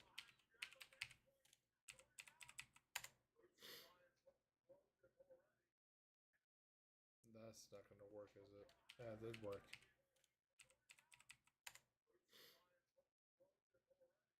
Hello? That's not gonna work, is it? Yeah, it did work. Hello? Hello? That's not gonna work. Apparently it's not picking up everything. Hello? Hello? Hello? Apparently it's not picking up everything. Hello? Probably don't have that up all the way. Hello? Should probably fine. Apparently it's not picking up everything. Hello? Okay. Probably don't have that up all the way. Hello? Should probably fine. Apparently it's not picking up everything. Okay, so it did update YouTube. I'm going to end the Scully and Bonesies. I got other things I need to do while I'm doing this. Let's open up YouTube.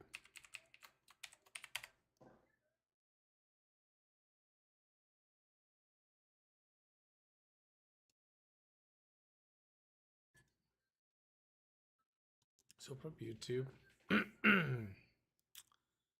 That's us.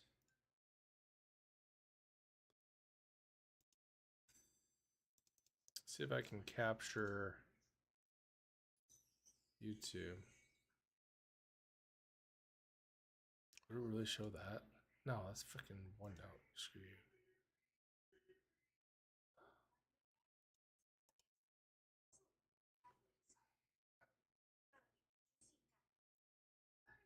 Stream Deck.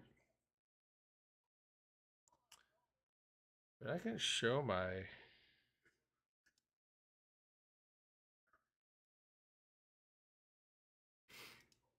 do auto. I can show my left, just my left monitor. You can see that. How Dr. Disrespect lost his entire audience in 3 days. The internet archivist. Wait, Underwear Bomber. Shit, it's from fucking 6 months ago. Wait, let's look at Cadabra real quick. I haven't watched their videos in a while. Watch this one. Holy shit, it's 4 fucking hours.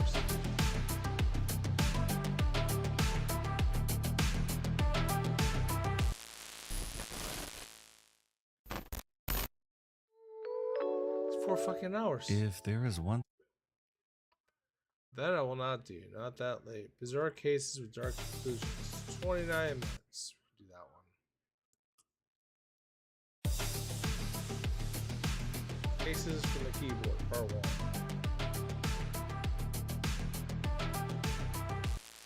You'll have to watch this for a little bit.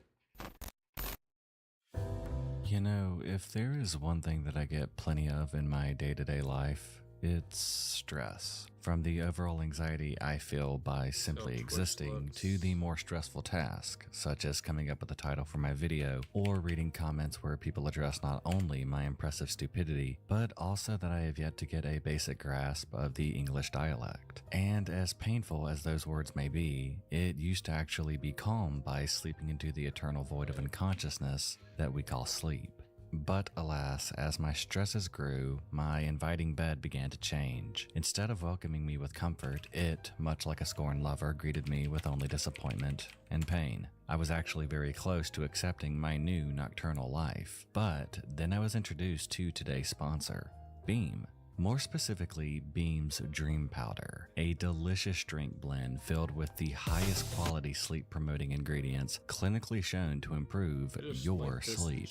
I've actually been using this stuff nightly for several weeks, and it has been a complete 180 in my sleep health and has allowed me to get the best sleep that I've gotten in years. I not only fall asleep faster and stay asleep longer, but I actually wake up feeling rested, not panicked, covered in sweat, and wondering where the hell I am. On top of my overall sleep improvement, Dream Powder has the delicious taste of hot cocoa and has been the first sleep aid that I've ever actually taken that didn't taste like I was drinking something that came from the depths of 4chan. It goes without saying the benefits of proper sleep, from being more responsive and focused to being in an overall better place mentally. Sleep is vital for all of us to be our best selves, and Dream Powder helps you get there. I love that Dream has high-quality sleep ingredients that leave me with zero grogginess the next day. In a clinical study, 93% of participants reported Dream helped them get a better night's sleep and wake up feeling more refreshed. Click the link in the description below or scan the QR code to get up to 40% off. Don't miss out on this limited time offer. The discount auto-applies at checkout. Thanks again to Beam for sponsoring today's video. Okay, we'll just go back to that. I can't figure it out right now. Okay, here we go.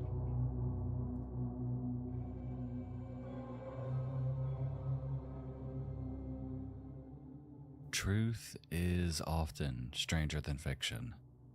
This saying has become almost cliche, yet it continues to be proven time and time again. Many real-world cases feature shocking twists and revelations, often enough to rival a Hollywood movie and sometimes even inspire them. However, the gruesome events that would come to shock the people of Czechia in I need to learn how to 2007 make videos would like turn out to be this. part of one of the I'm deepest working rabbit on my outdoor holes channel right in modern now, day so- crime. Well, this is plain. I have The to mid download some 2000s saw videos Clara from my Morova calendar. residing with her two sons, Andre, age 8, and Jacob, age 10, in her hometown of Kurum in the Czech Republic. It isn't exactly clear when the boy's father separated from Clara, but it's been alleged that the breakup was spurred on by Clara's fragile mental state and her occasional violent outburst. Despite this, she was, by all accounts, a devoted single mother throughout the boy's infant years, and both boys were described as active and playful. The trio lived with Clara's sister, Katerina, and the two maintained a close relationship. Both sisters were deeply spiritual, with each believing that they were destined to fulfill missions received to them from God. It's been reported that Clara suffered with mental health issues from an early age, including religious delusions, and she may have been schizophrenic.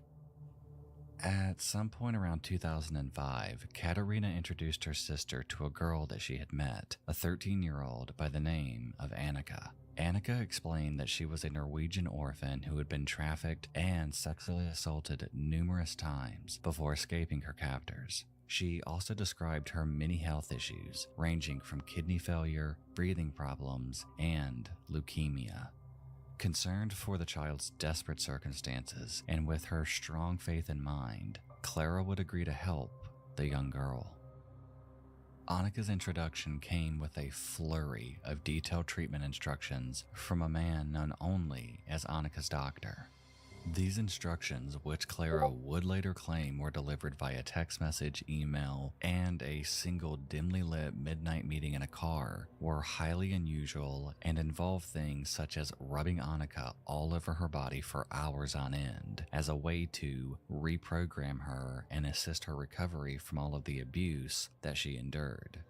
Clara was also never allowed to attend any hospital appointments, with Katerina assisting being Annika's only chaperone. Though initially skeptical of all of these bizarre treatments and circumstances, Clara explained that she trusted the doctor after he showed her comprehensive documentation, including Annika's medical records and even his own diplomatic passport.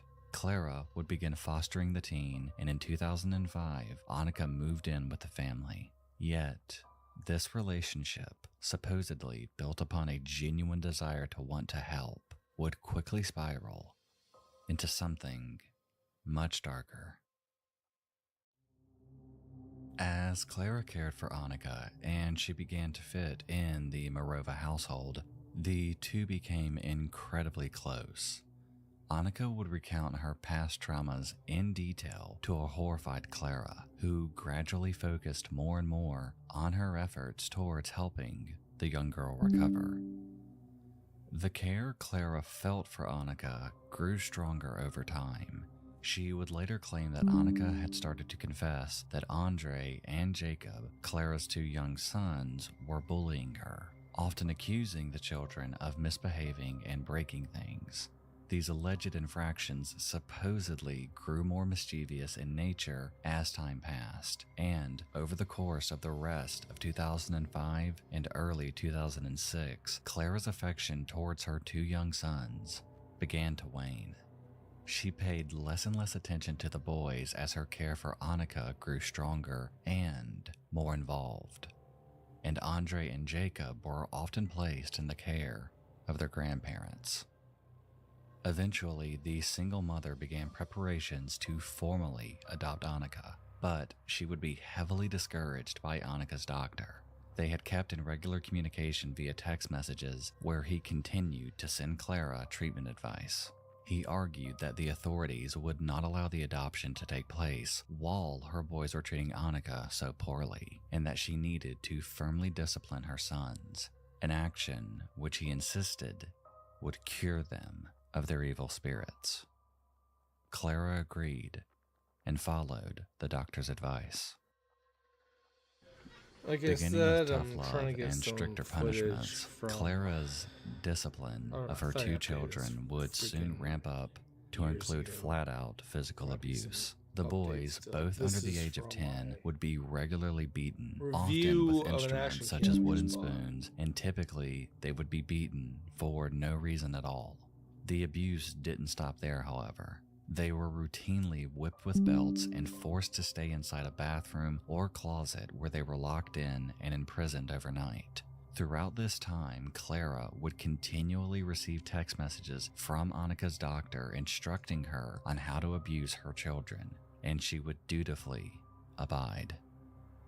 In August of that year, the doctor determined that Clara's treatments weren't effective enough and that the boys needed harsher punishments. Clara was to take the boys to a remote cottage where they would be subjected to even more horrific abuse. She forbade the boys from calling her mother, instead becoming the children's captor. And unfortunately, she wouldn't be the only one administering the abuse. Joining her at the cottage would be her sister, Katerina, and a few other adults who would later be identified as the truth of this horrific abuse emerged. The cottage would serve as the setting for immense torture. The boys were both stripped and locked into small dog cages, being forced to kneel for hours at a time since these cages were too small to allow them to even stand.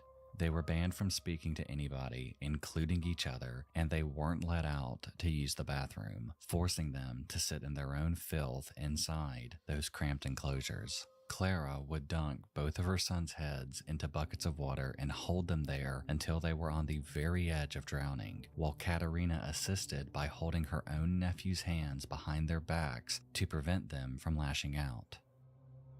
The abuse was monumental and relentless. Both boys regularly received cigarette burns, electric shocks, deep scratches, and beatings, including being forced to beat and cut one another and themselves while the adults would watch. The assaults were way too numerous and far too brutal for me to list in detail here. However, one of the most sensationalized and stomach-churning aspects of this case came from when they were in that cottage. It appears that Andre suffered the brunt of the abuse. At some point during his ordeal, Andre would be partially skinned, with the group reportedly then force-feeding him own pieces of his flesh. Jacob may also have suffered the same injury, though some sources are divided on this. Members of the group then took part in cannibalizing the pieces of flesh themselves. I just want you to picture that. Being a 10-year-old child, and your mother and your aunt are both there and feeding you own pieces of your skin. And if that's not bad enough, then watching them consume the exact same skin? Yeah. Along with the mysterious doctor, Annika also supported and contributed to the abuse of Andre and Jacob, and continued to spur all of it on by complaining that they were still being mean to her. Annika later alleged that she was also abused by those same adults in the 8 days the group stayed in the cottage. In September of that year, Clara was successful in officially adopting Annika and entrusted custody of Andre and Jacob to her sister, Katerina, who was living elsewhere by this point, as she felt 3 children were too much of a handful. The boys and their aunt would eventually move back in with Clara and Annika around New Year's, where the abuse would restart almost immediately.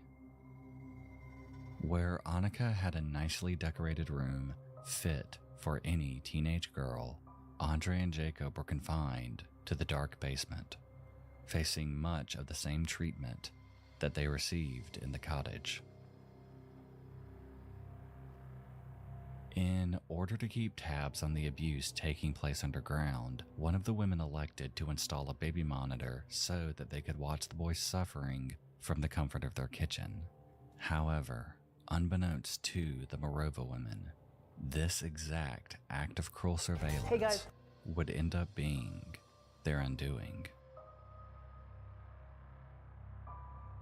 Around May of 2007, local resident Edward Trudy did what any soon-to-be parent would do and installed a baby monitor to keep watch of his newborn.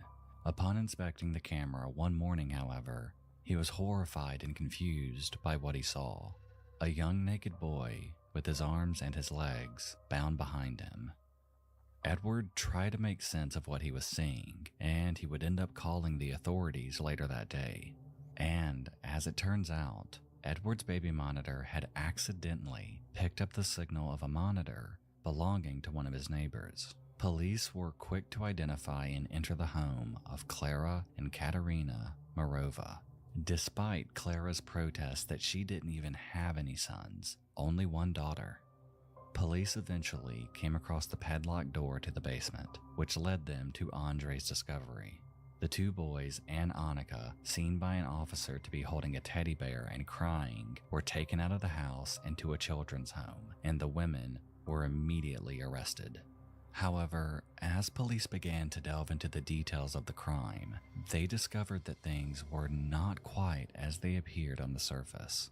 This was further supported when Annika fled from the children's home she was staying at and disappeared.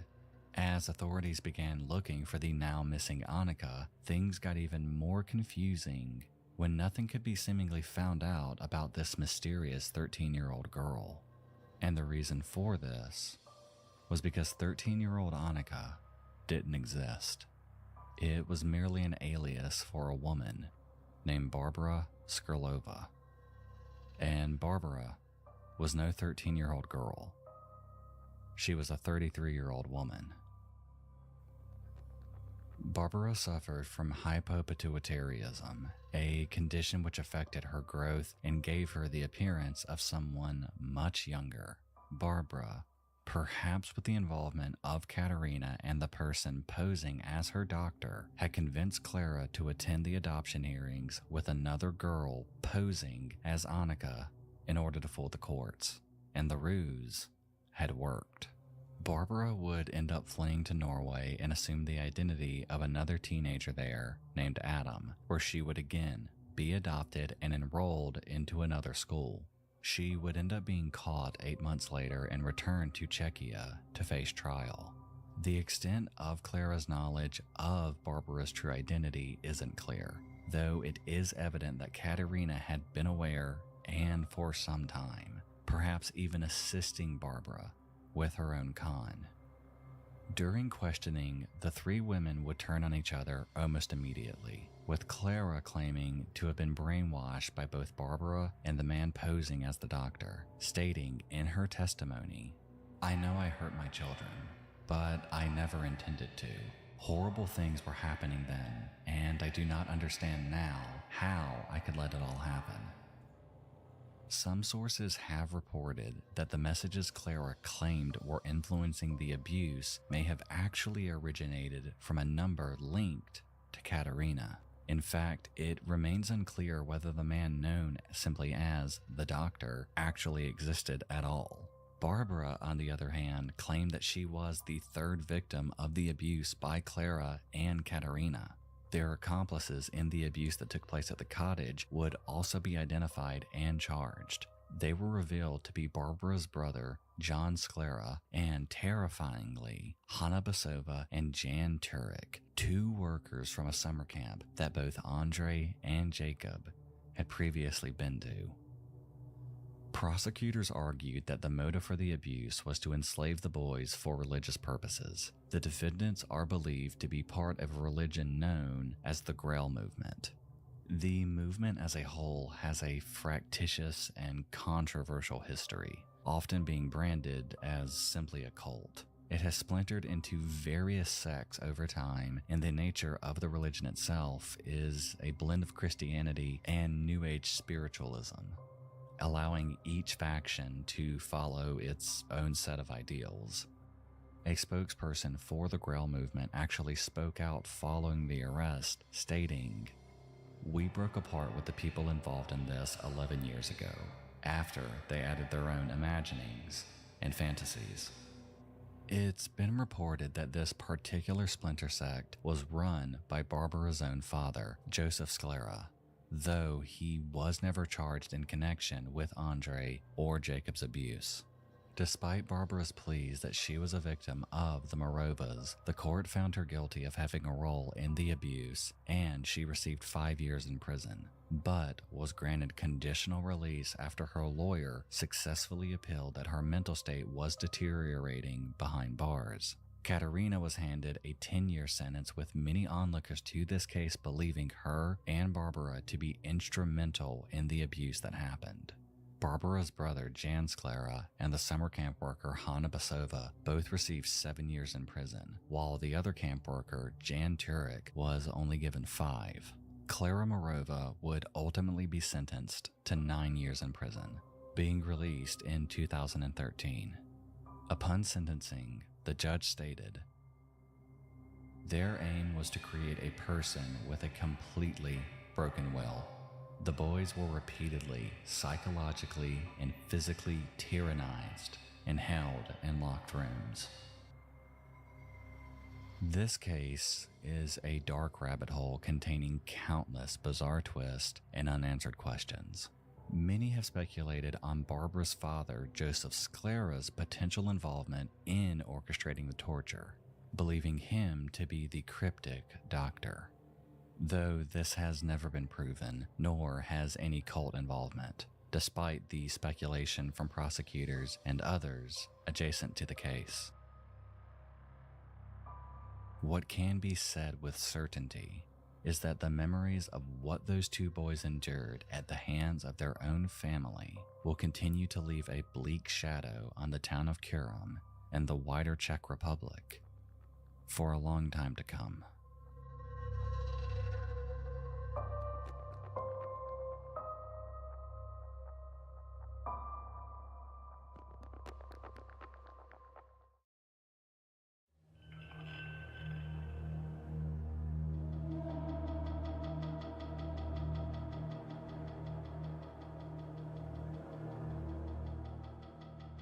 For many people, graduating high school marks the beginning of a new chapter in life. Seniors are finally able to enjoy the carelessness of summer while relishing in the novelty of adulthood, while their parents may look forward to waving them off to college or employment as their children prepare to fly the nest and begin their own lives.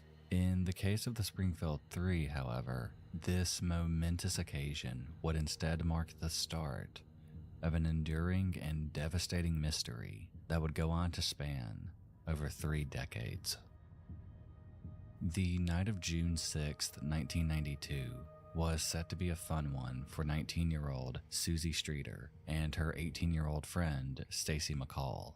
The pair had attended their graduation ceremony in the afternoon, where family and friends, including Susie's 47-year-old mother, Cheryl Levitt, gathered to celebrate the newest graduates of Kickapoo High School.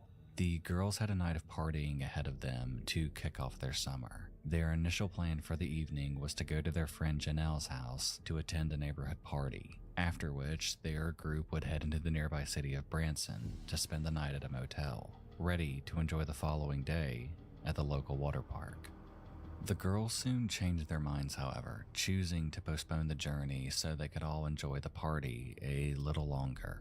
Susie called her mom to explain that they would instead be traveling to Branson the following day, and Stacy rang her own mother Janice to relay the same message. Janice would later recall feeling relieved that her daughter had changed her mind about the journey and that she had been worried about Stacy getting into a car accident. Though she had no way of knowing it at the time, this phone call would be the final time Janice would ever hear her daughter's voice. As the party began to wind down, the trio decided to make their way back to Janelle's home to sleep over. Upon finding out their friend's house was packed with unfamiliar visitors, however, Susie and Stacy decided to call it a night and instead head back to Susie's home where she lived with her mother, Cheryl. The girls made plans to call Janelle in the morning to arrange their journey to the water park. Susie and Stacy were last seen by their friends as they left the party at around 2 a.m. Their exact movements after this remain unknown, and it would be many hours before anyone realized that something was wrong. Janelle spent the morning of June 7th calling the house phone of 1717 East Delmar Street, only for it to ring out each time. Stacy and Susie hadn't called as promised, and neither they nor Susie's mother Cheryl were picking up the phone. Puzzled, Janelle and her boyfriend decided to drive to the home to see if they could make sense of anything. Upon arriving, they immediately noticed that Cheryl, Susie, and Stacy's cars were all sitting in the driveway. They also spotted that the porch light bulb was shattered, and wanting to be helpful, swept up the glass that was strewn around the porch, discarding it in a nearby dumpster. Janelle tried the door, and finding it to be unlocked, entered to discover the family dog Cinnamon acting nervous and barking frantically. It was unusual for Cinnamon to be this agitated. In fact, it was the only thing breaking the stillness of the house. It was obvious that none of the women were home, though Janelle would find Cheryl's pack of cigarettes along with other personal items, like makeup belonging to Stacy and Susie. Their purses were also discovered piled up at the door to Susie's bedroom, though Janelle didn't think much of this as nothing appeared to be disturbed, and it was clear to her that Stacy and Susie had made it back to the house the night before. The phone rang while Janelle and her boyfriend were inside. Thinking that it could be her friends calling, Janelle answered. On the other end was the voice of an unknown male who began making vulgar sexual remarks. Janelle quickly hung up, only for the man to call back again and immediately continue making the same inappropriate comments. Janelle would later describe these calls as strange and disturbing, though initially believed them to simply be prank calls. She and her boyfriend ultimately assumed that their friends must have set off to the water park already, so decided to leave the home as they found it. The true horror of the situation would only start to set in later in the day as Janice McCall struggled to get in touch with her daughter. Her concern only grew as the hours continued to pass with no word from Stacy, who had promised to call her before heading out to the water park.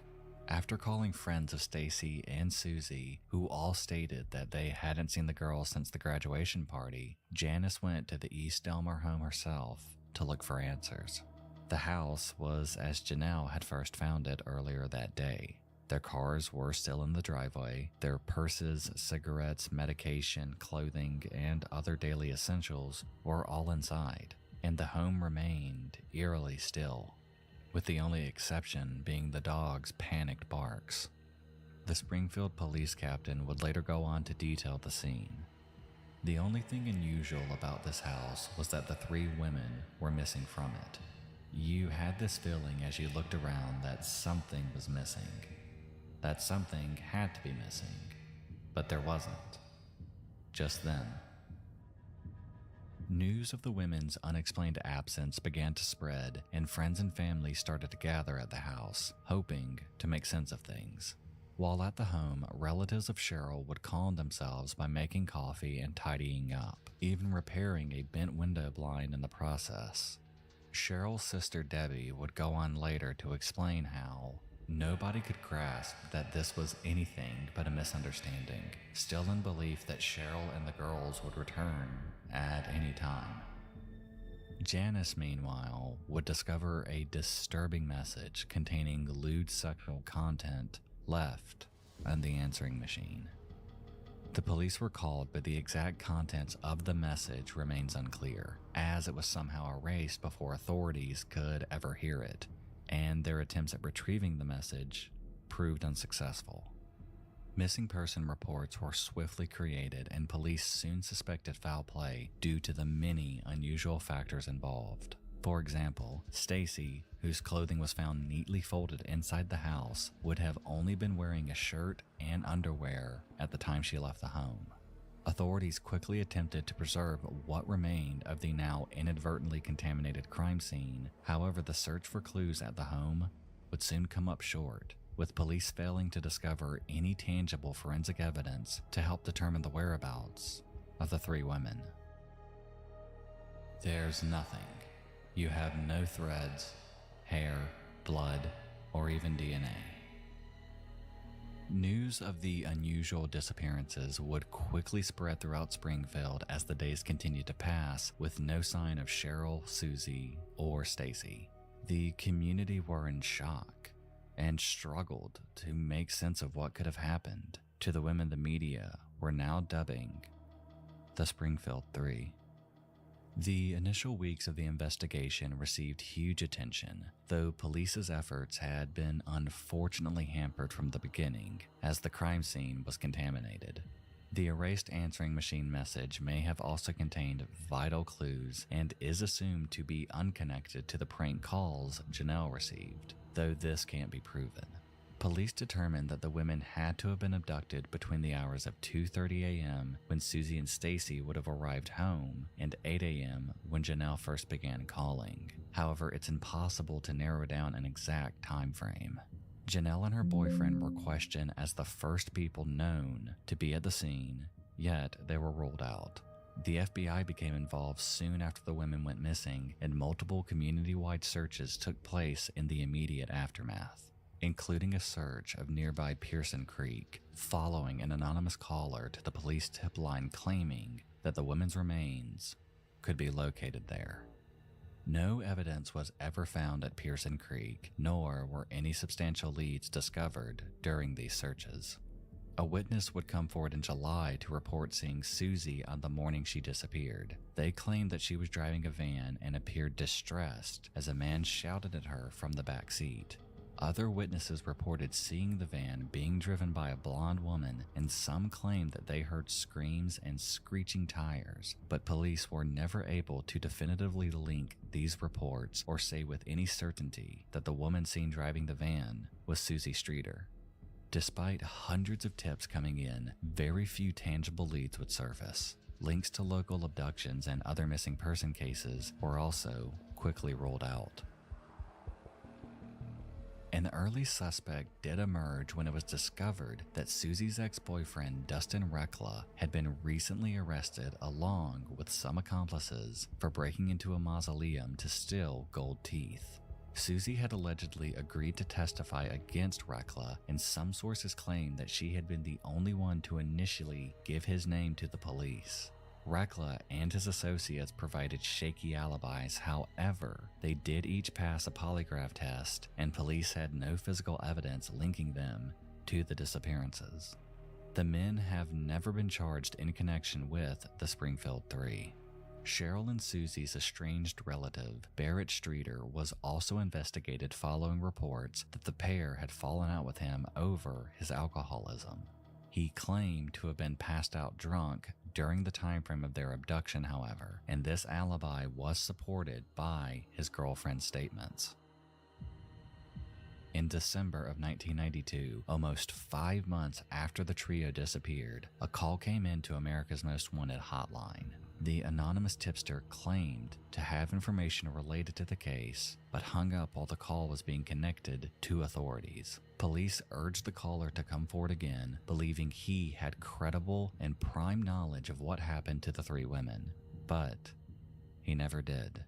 In 1996, 4 years after the trio's abduction, a man named Robert Craig Cox would become the prime suspect. By this time, Cox was a convicted kidnapper and robber who was being investigated for a separate murder of a woman in Florida. He had previously been questioned by police regarding the Springfield Three, as he had lived and worked near Cheryl and Susie's home around the time of their disappearances, and may have even worked with Stacy's father at a used car lot. Cox claimed to have spent that night at his parents' house and visited church the next morning with his girlfriend, an alibi that she confirmed. Following his imprisonment for armed robbery, an investigative reporter questioned Cox on whether he knew anything about the missing women. All Cox had to say was this: "I just know that they are dead. That's not my theory, I just know that. And there's no doubt about that." Cox would refuse to elaborate or explicitly implicate himself in the crime, claiming that he would give further. I need to see what these videos show real quick. This might be here. This is the project I'm working on right now. If it ever shows, if it ever comes up.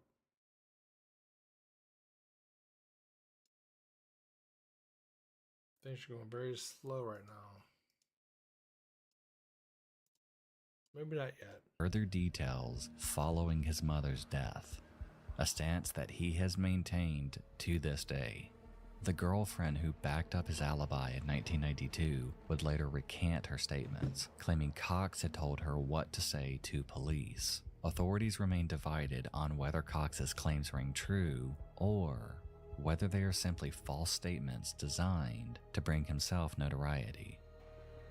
Footage of his interview with the reporter was subpoenaed and presented to a grand jury in 1996, though no charges were handed down as a result. Following Cox's cryptic assertions, little headway would be made. In 2007, Kathy Baird, a reporter who had been following and documenting the case, hired a mechanical engineer to use ground-penetrating radar on a section of the parking garage at a local hospital, following tips that she received that the 3 women were buried there. The engineer discovered 3 anomalies during the scan that he claimed were consistent with grave sites. However, police refused to excavate the site, with a spokesperson for the Springfield Police Department arguing that the timing didn't add up.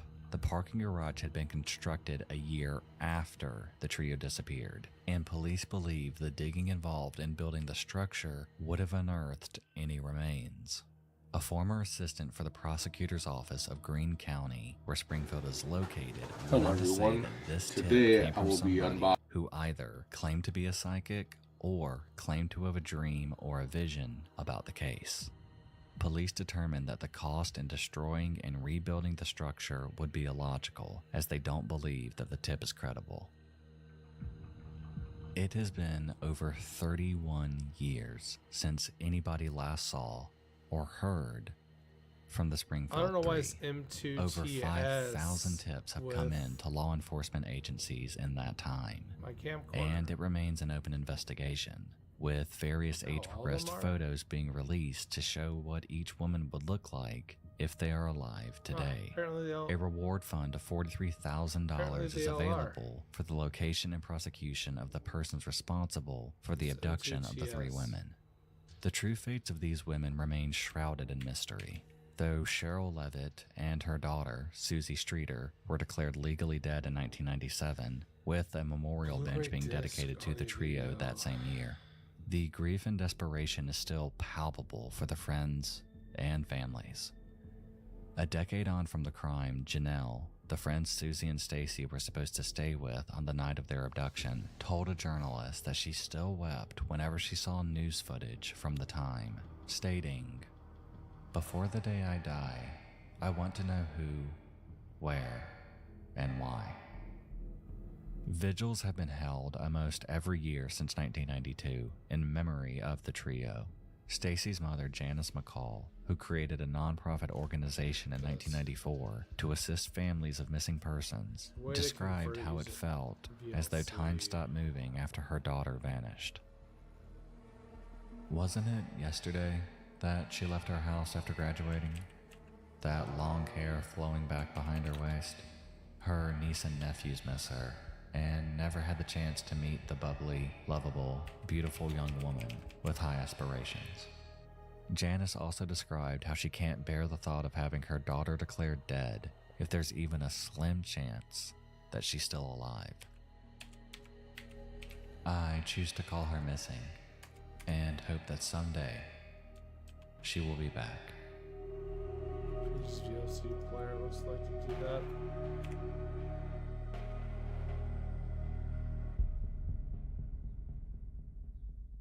Okay, what's next on tap?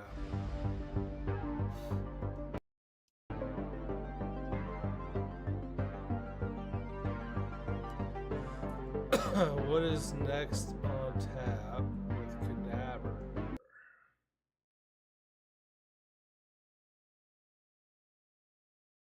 Where's Disturbing Unsolved Part 1?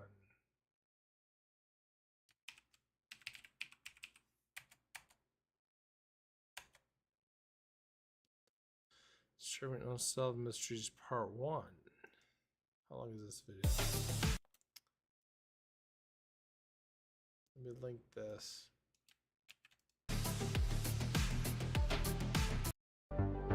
Oh, you butt, bro.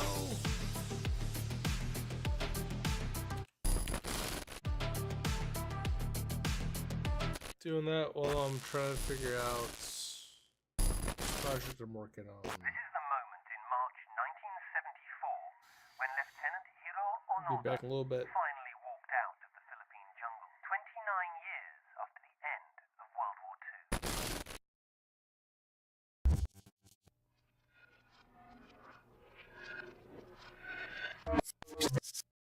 I'd like to get my hands on that game. You mean you haven't played yet? We can play on my Nintendo Entertainment System.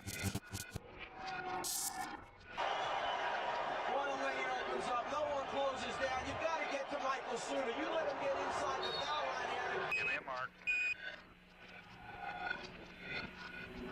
Mark, get ready. Roger out.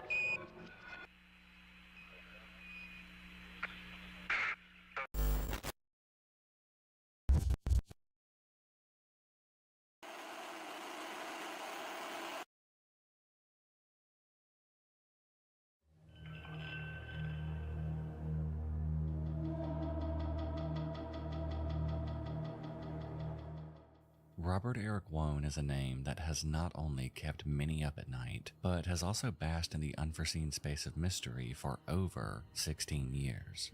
The events that transpired on August 2nd, 2006 are still debated to this day, and the frustrating lack of any resolution has led to YouTubers, podcasters, and even major networks covering extensively into what exactly happened that night, and in hopes that someday there will be justice for the young man who was described as a sweet, caring, and hard-working individual. To understand everything, let me take you back to the night it all started. On August 2nd, 2006, after a long night of working, Robert Eric Wone stayed the night at the home of his friend from college, Joseph Price.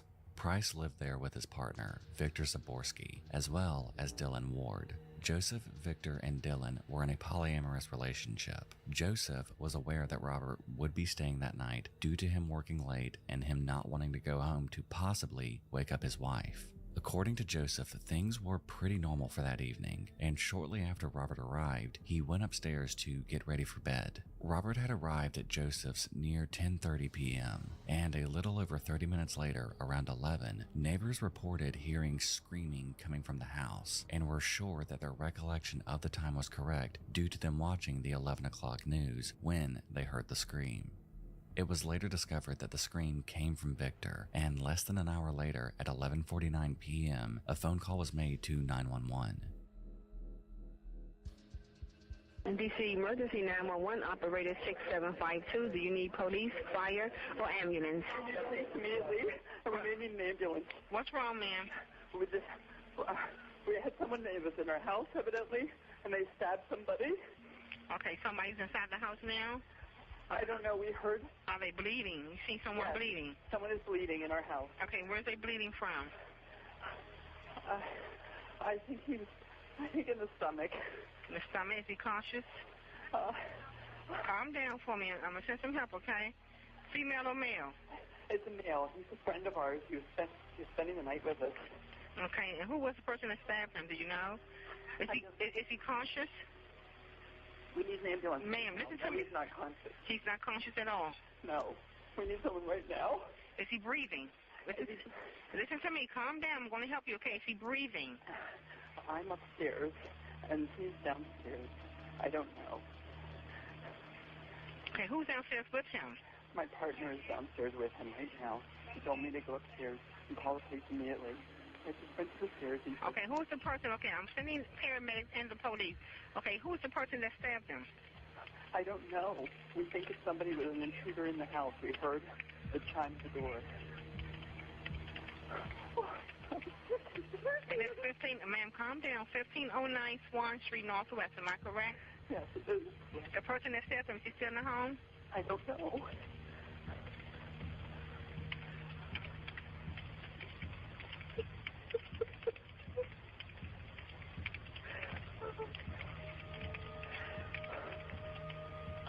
We got help en route, okay? Pardon me? We have help en route. Thank you. They're here. They are en route to you now. I'm sending the police and the paramedics, okay, to assist. Okay, what I need you to do is go downstairs, okay? The place wherever he was stabbed at, I need you to get a dry cloth, okay? And just apply pressure to that area. If he was, wherever he was stabbed at on his body, I need you to take a towel downstairs while you're waiting for the paramedics to arrive and just apply pressure. Even if the rag or towel is saturated with blood, just get another towel and put it on top, but never lift the first towel off the area. Hold it on. Once it gets filled up with blood, just put another towel on top of that and just apply pressure until the paramedics arrive. Yes. On the leg. Yeah. With stab in the heart.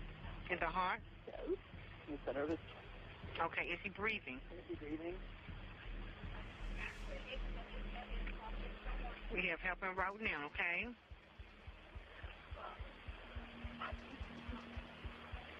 You don't know who it was? No idea. So don't touch this. Like, okay, is he breathing? He's breathing, but he needs help now. Okay, we have help en route, ma'am, okay? We do have help en route. Okay, just go down there and try to tell your husband or your other the other half to just try to keep him calm and talk to him, okay? 6 minutes later, EMTs, along with several police officers, arrived at the house and began working on saving Robert. When they entered the bedroom that he was staying in, Robert was found to be sitting upright in the bed and suspiciously appeared to have recently showered, as his body and hair were still damp. Robert had been stabbed 3 times in the chest, and yet there was very little blood in his bedroom and barely any on him. EMTs quickly rushed Robert out of the house and transported him to a nearby hospital. On the way there, an EMT noticed that there had been puncture wounds on his arm that hadn't been made by medical personnel. Shortly after arriving to the hospital, Robert Eric Wone was pronounced dead at 12:24 a.m., and the subsequent investigation into his death would create a seemingly never-ending trail of questions and very little answers. Immediately after his death, an investigation began, and the first people that police wanted to talk to were the 3 others that were in the house with Robert. And from the start, things appeared unusual, which unfortunately would be a running theme throughout this entire case. When police interviewed Joseph, Victor, and Dylan, the 3 men appeared to have all recently showered, and they all appeared incredibly calm given the situation. It was also noted from the EMTs that when they had arrived at the house, that none of the men showed them where Robert was, and when police examined the bedroom, very little evidence had been discovered. The biggest and arguably most important evidence found from the crime scene was a knife that had been smeared with blood. Yet that would be a problem in and of itself, but I will come back to that later. From the initial investigation, Joseph, Victor, and Dylan all told police the same story, that they had heard a series of grunts coming from Robert's room, and when Victor went to check, he heard footsteps going down the stairs, but he never saw anyone. When Victor opened the door to the bedroom was then when he discovered Robert. They then assumed that an intruder had broken in. The 3 men speculated that the intruder could have hopped the fence in their backyard and gained entry into the back door, which was left unlocked.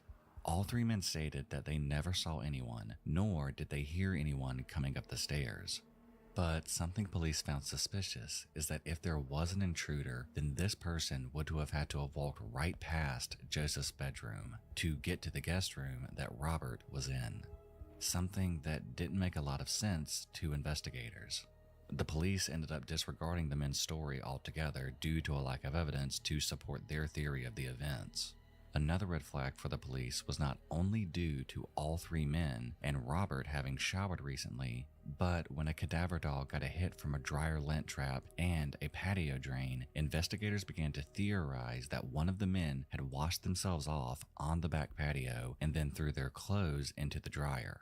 Then, going back to the knife that was found in the bedroom, police actually suspected that the knife was staged due to the lack of blood in the bedroom, yet the overwhelming amount of blood on the knife. Also, the wound patterns found on Robert didn't fully match that of the knife in the bedroom. Yet, a knife was actually missing from a set that Dylan had kept in his bedroom, and that knife would have been much more consistent with the injuries to Robert. Robert's autopsy showed that he did suffer a degree of suffocation and that it could have been from a pillow, but ultimately it was the 3 stab wounds to his chest that were the cause of death. But what was found from the autopsy was that there were no signs of defensive wounds on Robert. There was also no evidence of him being restrained, and when his body was discovered, his arms were by his side. But what was found that was also noticed by the EMTs earlier were that there were several puncture wounds on his neck, foot, hand, and chest. Yet, frustratingly, after a toxicology report was done, no drugs or toxins had been found. But the police, and many who have read this story, think that there had to be some kind of paralyzing agent injected into Robert that made him helpless to defend himself. I mean, why else, or more so, how else does someone get stabbed multiple times in the chest to then have very little blood around them and no defensive marks on their body? This is exactly one of the many things that has happened with this case that has made it incredibly difficult to solve. Another interesting thing to note is that 3 months after the murder, the brother of Joseph, Michael Price, broke into the same house and along with Okay, I the just want to take a accomplice, break here for a stole over second to see what the $70 action cam looked like. Wait, where did it do that? Oh, I took it. Okay. Let's just see what a $70 action cam looked like. Wait, gotta go back here. There we go. This is the $70 action cam.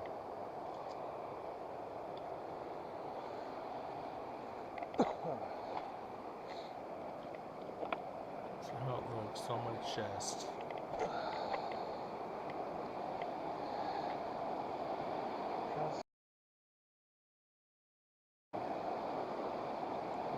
Lag right there.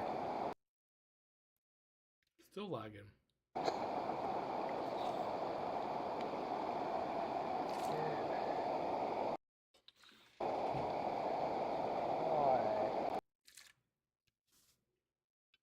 This isn't not good.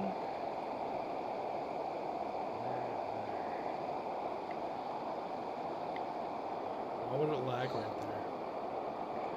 And here I was trying to take my photos.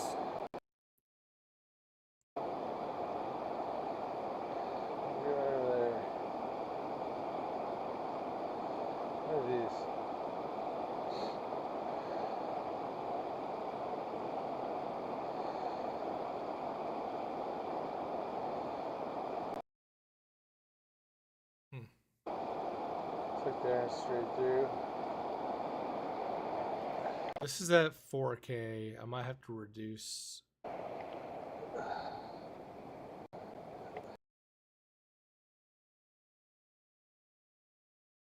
That's how the whole thing was?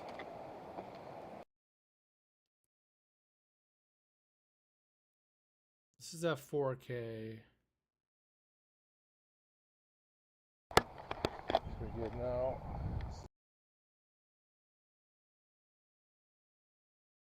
Shouldn't be like that.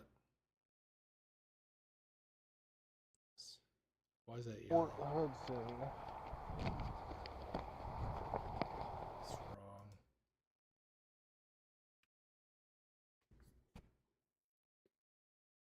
Not impressed so far.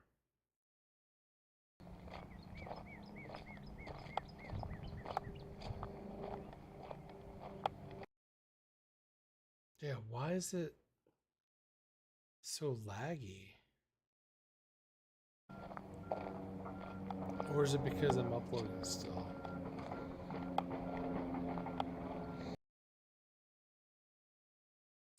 This should be perfect video right now.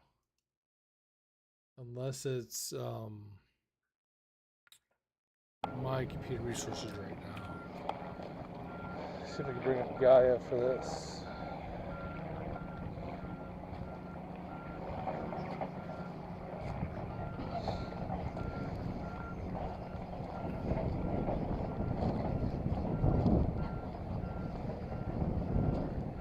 Yeah, there might be a trail right up here. It actually goes to the river. Might have had to have done with my computer right now, not the actual. I mean, video wise, it's good, except now it's doing this, but it looks like it's loading. That might be buffering right there. I'm not really 100% sure. It might not be the camera. Might be my actual computer right now.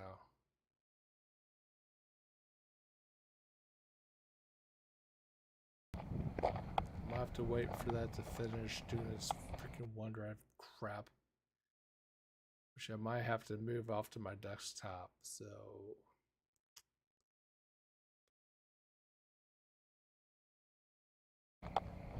So probably have to try this tomorrow.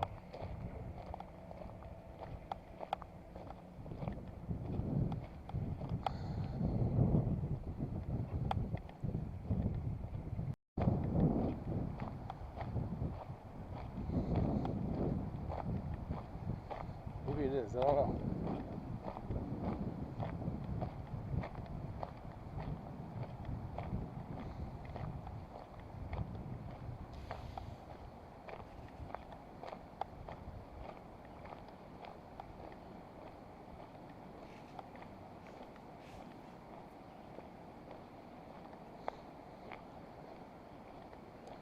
I sound like a dumber doing this. Path here to walk through.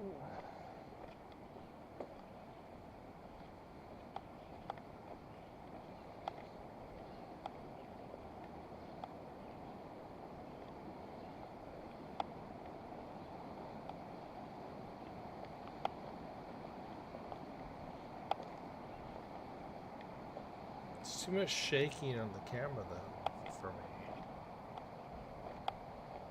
Like, I would not want to see that myself.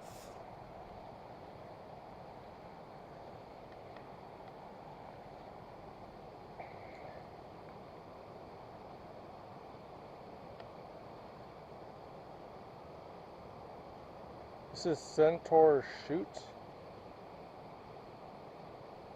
Oh, it was not bad. So this is just a little off. Centaur Chute. I don't know where this comes from actually. Oh. Actually, it could probably go down to...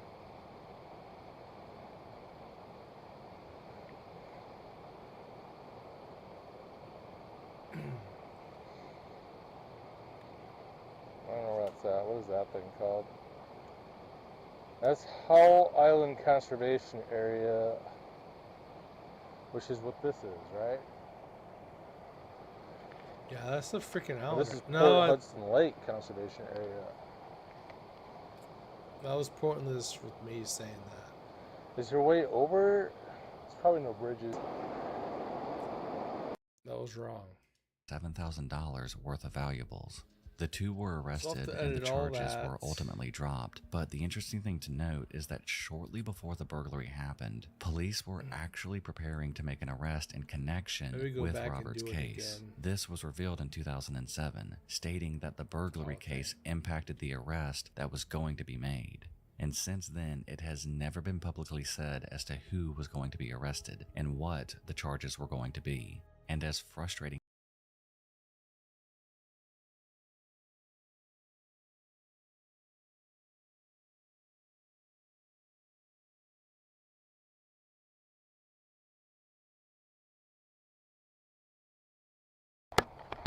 We're good now.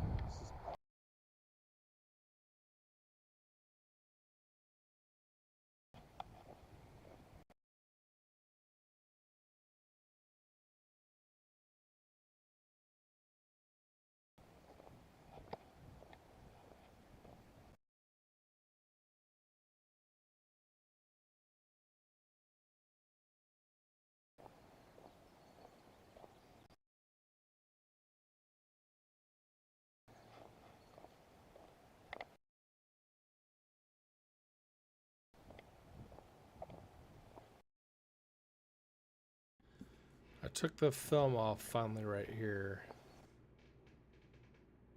This is freaking out for some reason. I don't know if I should film in 4K or not right now.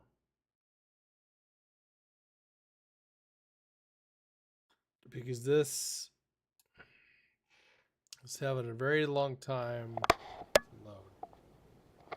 Okay, the battery just died. Right here. But it was expected, I think it was at 50%. So, 50% and only roughly 42 minutes into this. I also did something dumb, and apparently I forgot to take the plastic protective thing off the camera lens. I took it off everywhere else except for the camera lens. Yeah. But I brought the other battery. It also doesn't have a full charge because I took it right out of the package and brought it right here.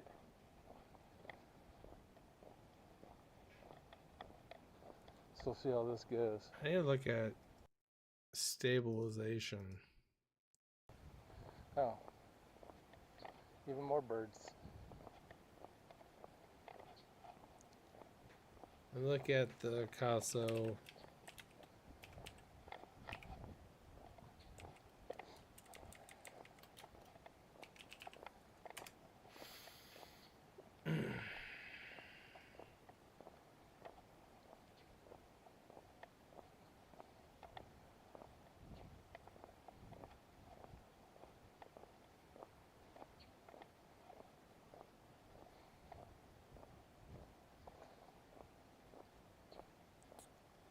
Look at this real quick.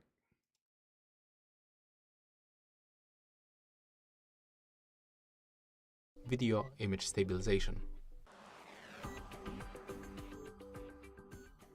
So first of all, you have to turn on one of the video mode. For example, let's turn the loop record. Next, open the settings and go for the image stabilization. Right here we can turn it on or turn it off, and when you make it and go back for this normal screen, you will find this icon. It means that the image stabilization is turned on. When you turn it off, it will disappear. Take a look. As you can see right now, it's not visible anymore. And that's how it looks. If you find this video helpful, remember to leave a like, comment and subscribe. Oh, what is...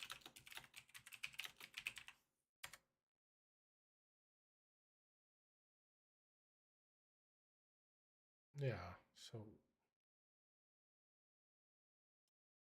this has touch.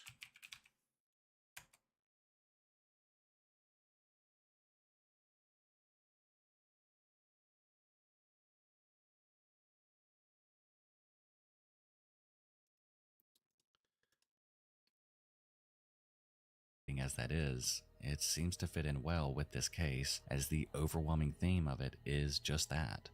Frustrating. And Robert's widow experienced this more than anyone. It appeared that she had continued fighting for resolution, doing interviews with various news agencies expressing her frustration at the lack of any progress, and how it had not only been a trying time for herself, but also the families who have been living with no answers or justice for what had happened to Robert. There, however, was some movement in the case in October of 2008. 2 years after the crime, Joseph, Victor, and Dylan were all charged with obstruction of justice and conspiracy, as well as possible future charges of evidence tampering.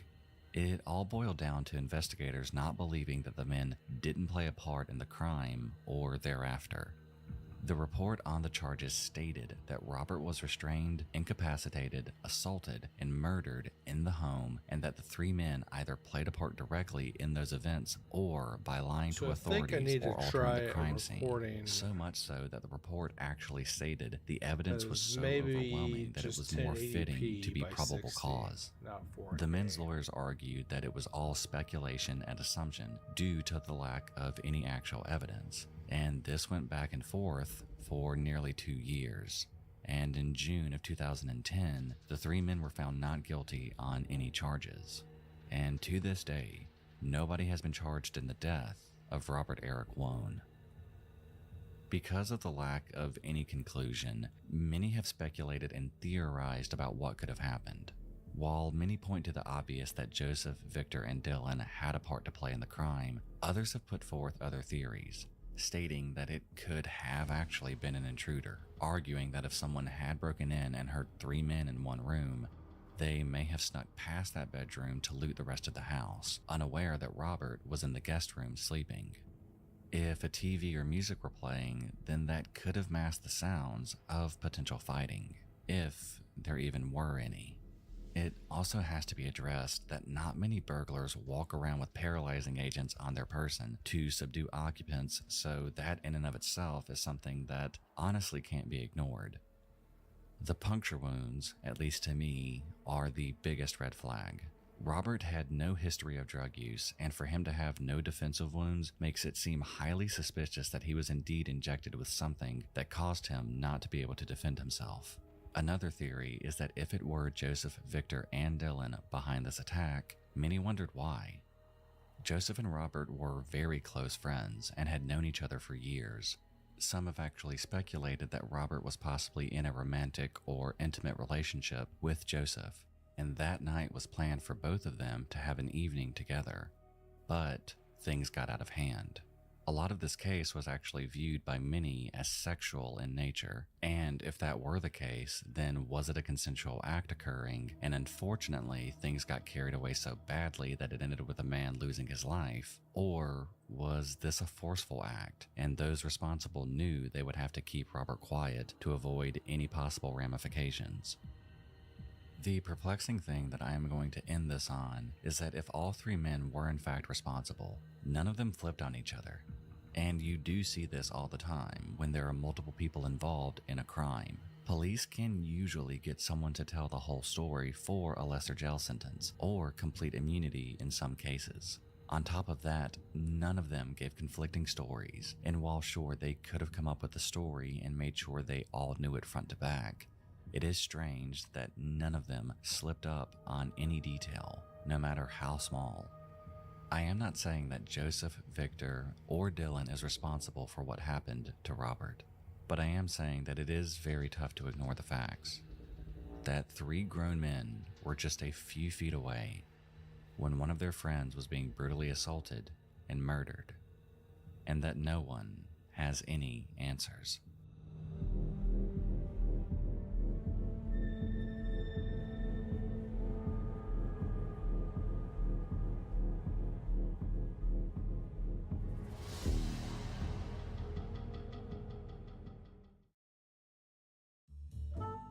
Today's video is sponsored by HelloFresh. In today's busy world, many of us have a tough time juggling all of the responsibilities of life. When you throw in grocery shopping to that, it makes sense why so many of us just decide to order takeout for our meals, while ignoring the fact that we are severely overpaying with all of those delivery fees. Add on top of that the fact that a lot of the food that we buy from grocery stores ends up going to waste, we might as well just be throwing our money in the trash. But luckily, today's sponsor HelloFresh has stepped in to put a stop to the never-ending cycle of grocery shopping. HelloFresh makes mealtime easy with delicious recipes made with fresh, wholesome ingredients delivered right to your door. No lines, no hassle, just great tasting meals that you can whip up and enjoy in the comfort of home. HelloFresh also doesn't want your meal going to waste, which is why they take care of the meal planning and prepping with pre-portioned ingredients, foolproof recipes, and convenient doorstep delivery, helping you focus on getting dinner on the table. And if you are worried about freshness, there's no need. HelloFresh makes sure you are getting seasonal ingredients picked at peak ripeness for quality that you can taste. Ingredients travel from the farm to your home in less than 7 days, so you know they are fresh. Seriously, I have been using HelloFresh for a while now, and it has drastically helped me not only budget my time so much better because I am not grocery shopping several times a week, but the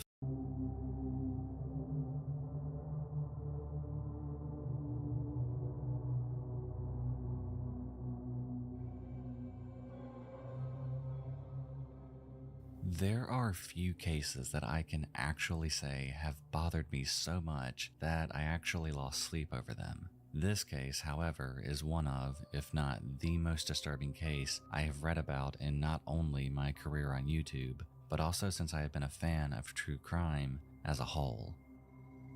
The Dardeen family case is still one that haunts many around the state of Illinois, and what was left in the aftermath were things that many in law enforcement didn't think to be possible for a human being to inflict on another.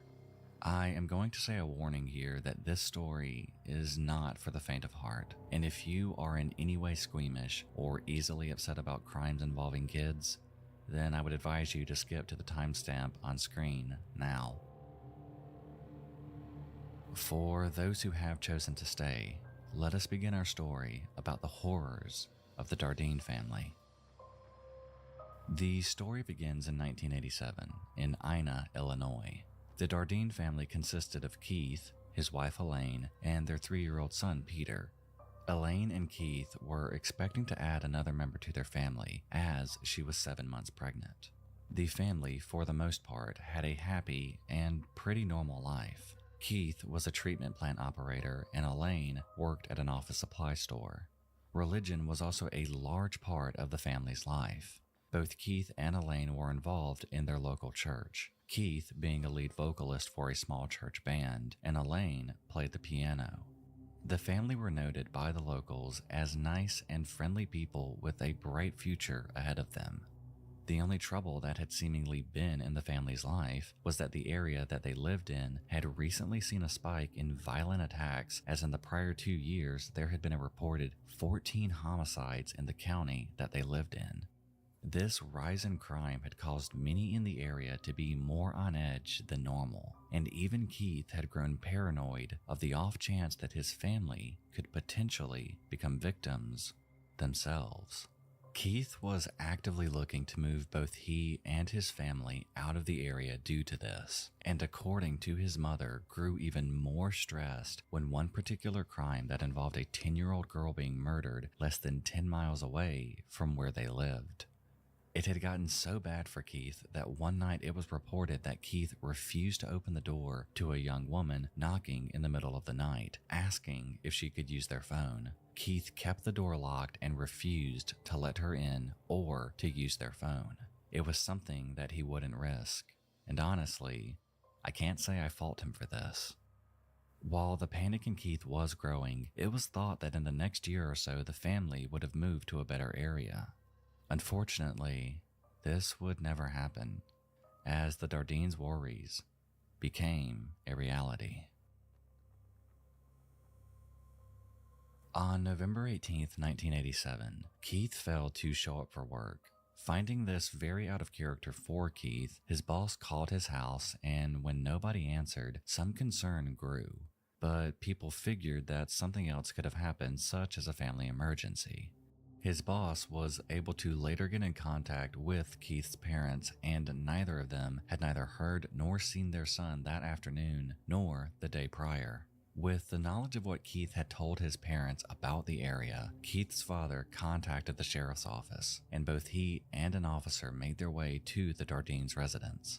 When they arrived, they noticed that Keith's car was gone, yet Elaine's was still in the driveway. Knocking on the door and not getting an answer, officers made their way inside the home and noticed nothing out of place at first. As they began to scan the home room by room, they eventually came across the master bedroom, and to their horror, saw a scene of carnage that no doubt scarred those officers for the rest of their careers.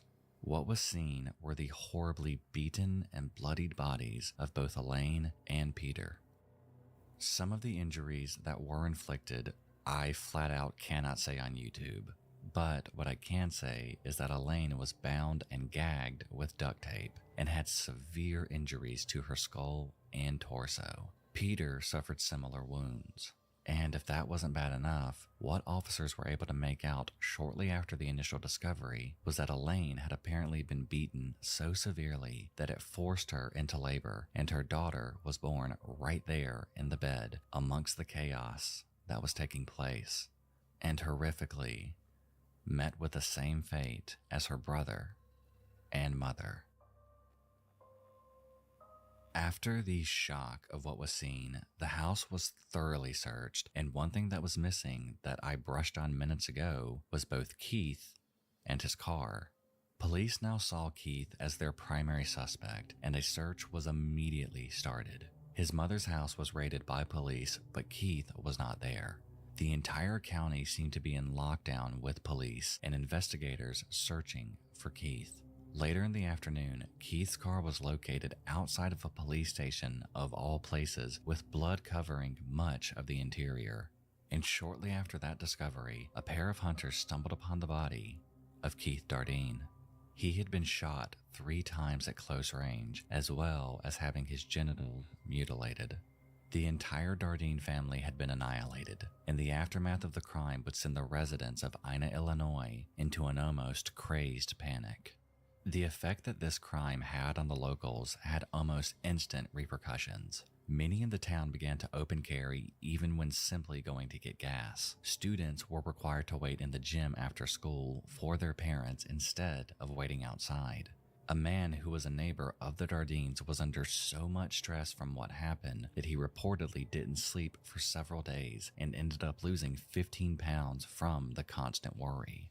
The hysteria that was being displayed was causing not only the town to have difficulty operating from day to day, but law enforcement were also experiencing issues with the case due to the frequent phone calls that they had to report about possible sightings of strange people in the area. Due to this, local police joined forces with the Illinois State Police, and at one point a total of 30 detectives were working on this case full time. Throughout the initial investigation, over 100 people were interviewed, and police actually arrested one person that they liked for it. However, the man was quickly released as he had an alibi that he could prove.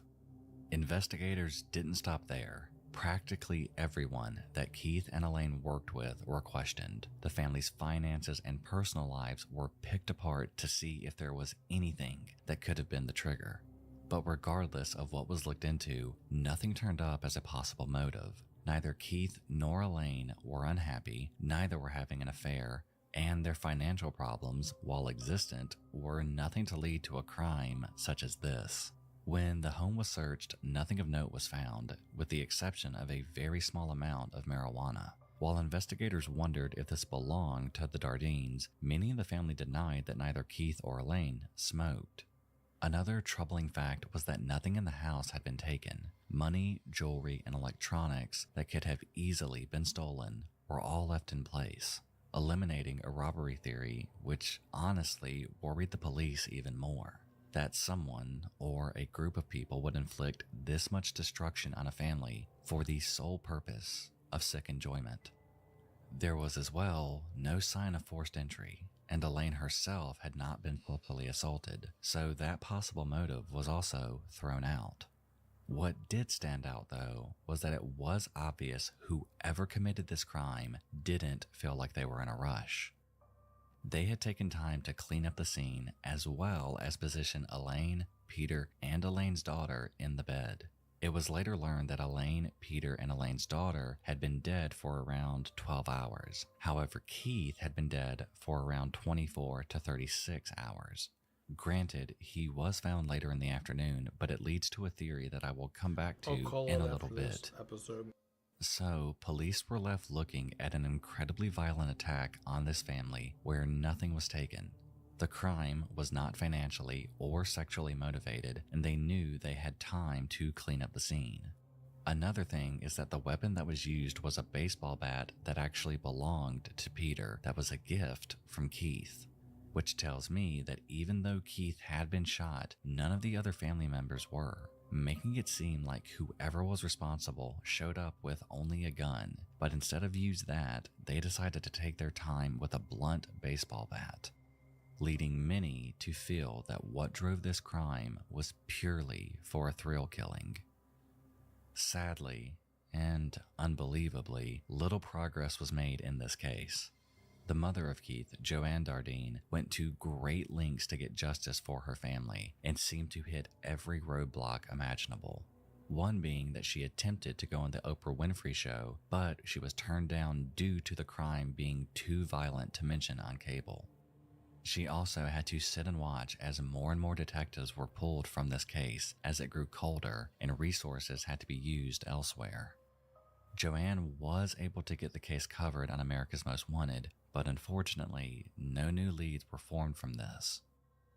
It shockingly appeared that this case was going to go on without any possible leads being formed.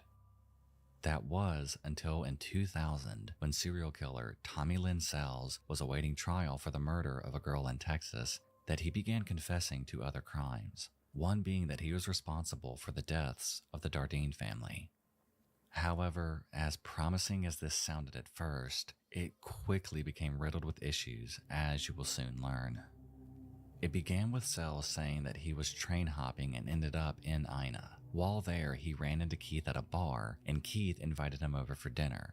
And while there, made advances on Sells, and he reacted by killing Keith and then the rest of his family due to them being witnesses. The problem with that version of events was that to everyone who knew Keith, he was straight. And while sure, he could have kept that a secret, I highly doubt he would have propositioned Sells in the home where his wife and son were also at. It also doesn't add up that Keith just invited this random man to his home when nights before the crime happened, he refused to let a young woman into his house to use their phone. Sells blamed the violence of the attack on uncontrollable rage. Sells would later change his story. This is a reoccurring theme with him, to him seeing that the Dardeens' home had a for sale sign in front of it, and decided simply that he would wait until night and then murder them. He claimed the reason for doing this was because he wanted to steal their car. But when police questioned on the brutality of the killings, he simply claimed that it was due to them being witnesses. Something that police didn't fully believe, as there were far quicker means to get rid of them rather than taking the approach that he claims he did. The troubling thing, however, with Sells was that he was mentioning information about the crime that wasn't made public, which, yes, made him at least a suspect, but with his conflicting and changing stories, as well as including a lot of information that had been made public, made it very hard to determine his guilt. Another problem was that Sells was in Texas, and Texas authorities refused to allow Sells to be transported to Illinois for questioning and seeing how well he actually knew the area. With Texas authorities not willing to allow this, the charges against Sells were never filed. They are the last images of the Dardeen family. One sadistic crime Sells confessed to shows the callous, unemotional disregard for human life typical of psychopaths. A 30-year-old mother, 7.5 months pregnant at home with her 3-year-old son, both bludgeoned to death. What are you thinking and feeling when you kill someone? It's just like that drug. I'm after that drug again. I don't have an on and off switch. I'm just after that drug. I'm after that feeling. You could just tell me what happened as you were killing her. Did she give birth to a baby? You know, you push and you luck. I'm sorry. Let's not get into blood and guts, because that's what you're trying to get into. One other detail about Sells that seems suspicious is that he often claimed that he had been provoked during his crimes, making it appear as if he was always the victim and was simply defending himself. Something he did with his recounting of the Dardeen family. Overall, the theory of Sells being the one involved and responsible for the Dardeen crime is enough for some residents around the area of Ina, including law enforcement. Whereas others, including Joanne Dardeen, don't believe Sells to be the one responsible. There, of course, are other theories, ranging from it being a satanic cult to another serial killer named Angel Resendez. But many of those possible theories were eventually dismissed by law enforcement due to a lack of evidence. My own theory on the matter is something I weighed heavily on even including. When you are dealing with a crime this vicious and cruel, adding on top of that it remains unsolved, the last thing that I want to do is insult the families of the victims with some asinine theory. So I will briefly say this. To me, I feel that there were multiple perpetrators involved. I feel Keith was taken out of the home and met with his fate hours before the rest of the family was harmed. I think one person took Keith to the field while another person watched over the family to make sure that they didn't call the police. I feel that they knew a family was in the home and they eliminated the male first as he posed the biggest threat. All that was left was a very pregnant Eileen and 3-year-old Peter, which would be why those responsible didn't rush. They had time to do what they wanted and had hours before they needed to leave. I think that it was a surprise attack as well. The fact that no forced entry was made leads me to think that it could have been something as simple as Keith taking out the trash, where he was then ambushed and taken inside the home. Again, I know that I am probably missing details here, but the truth is, with the lack of anything being stolen and no clues left behind, and that the baseball bat that was Peter's was used as the weapon, tells me that even though they clearly had firearms, they instead opted for something that wasn't only more brutal, but was something that couldn't be tied back to them. Regardless of my theory or any other theory on this case, what is known is that on November 7th, 1987, a crime was committed that was so horrible that it seemed to forever alter the town that it happened in.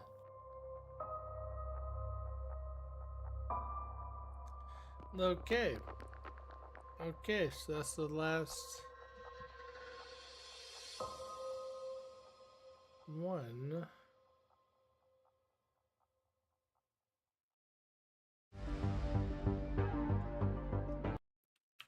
That was the last one for that. There's a 4-hour one somewhere. Delivering a box of awesome.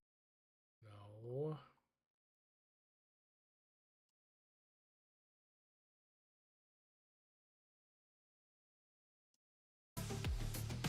That's 49.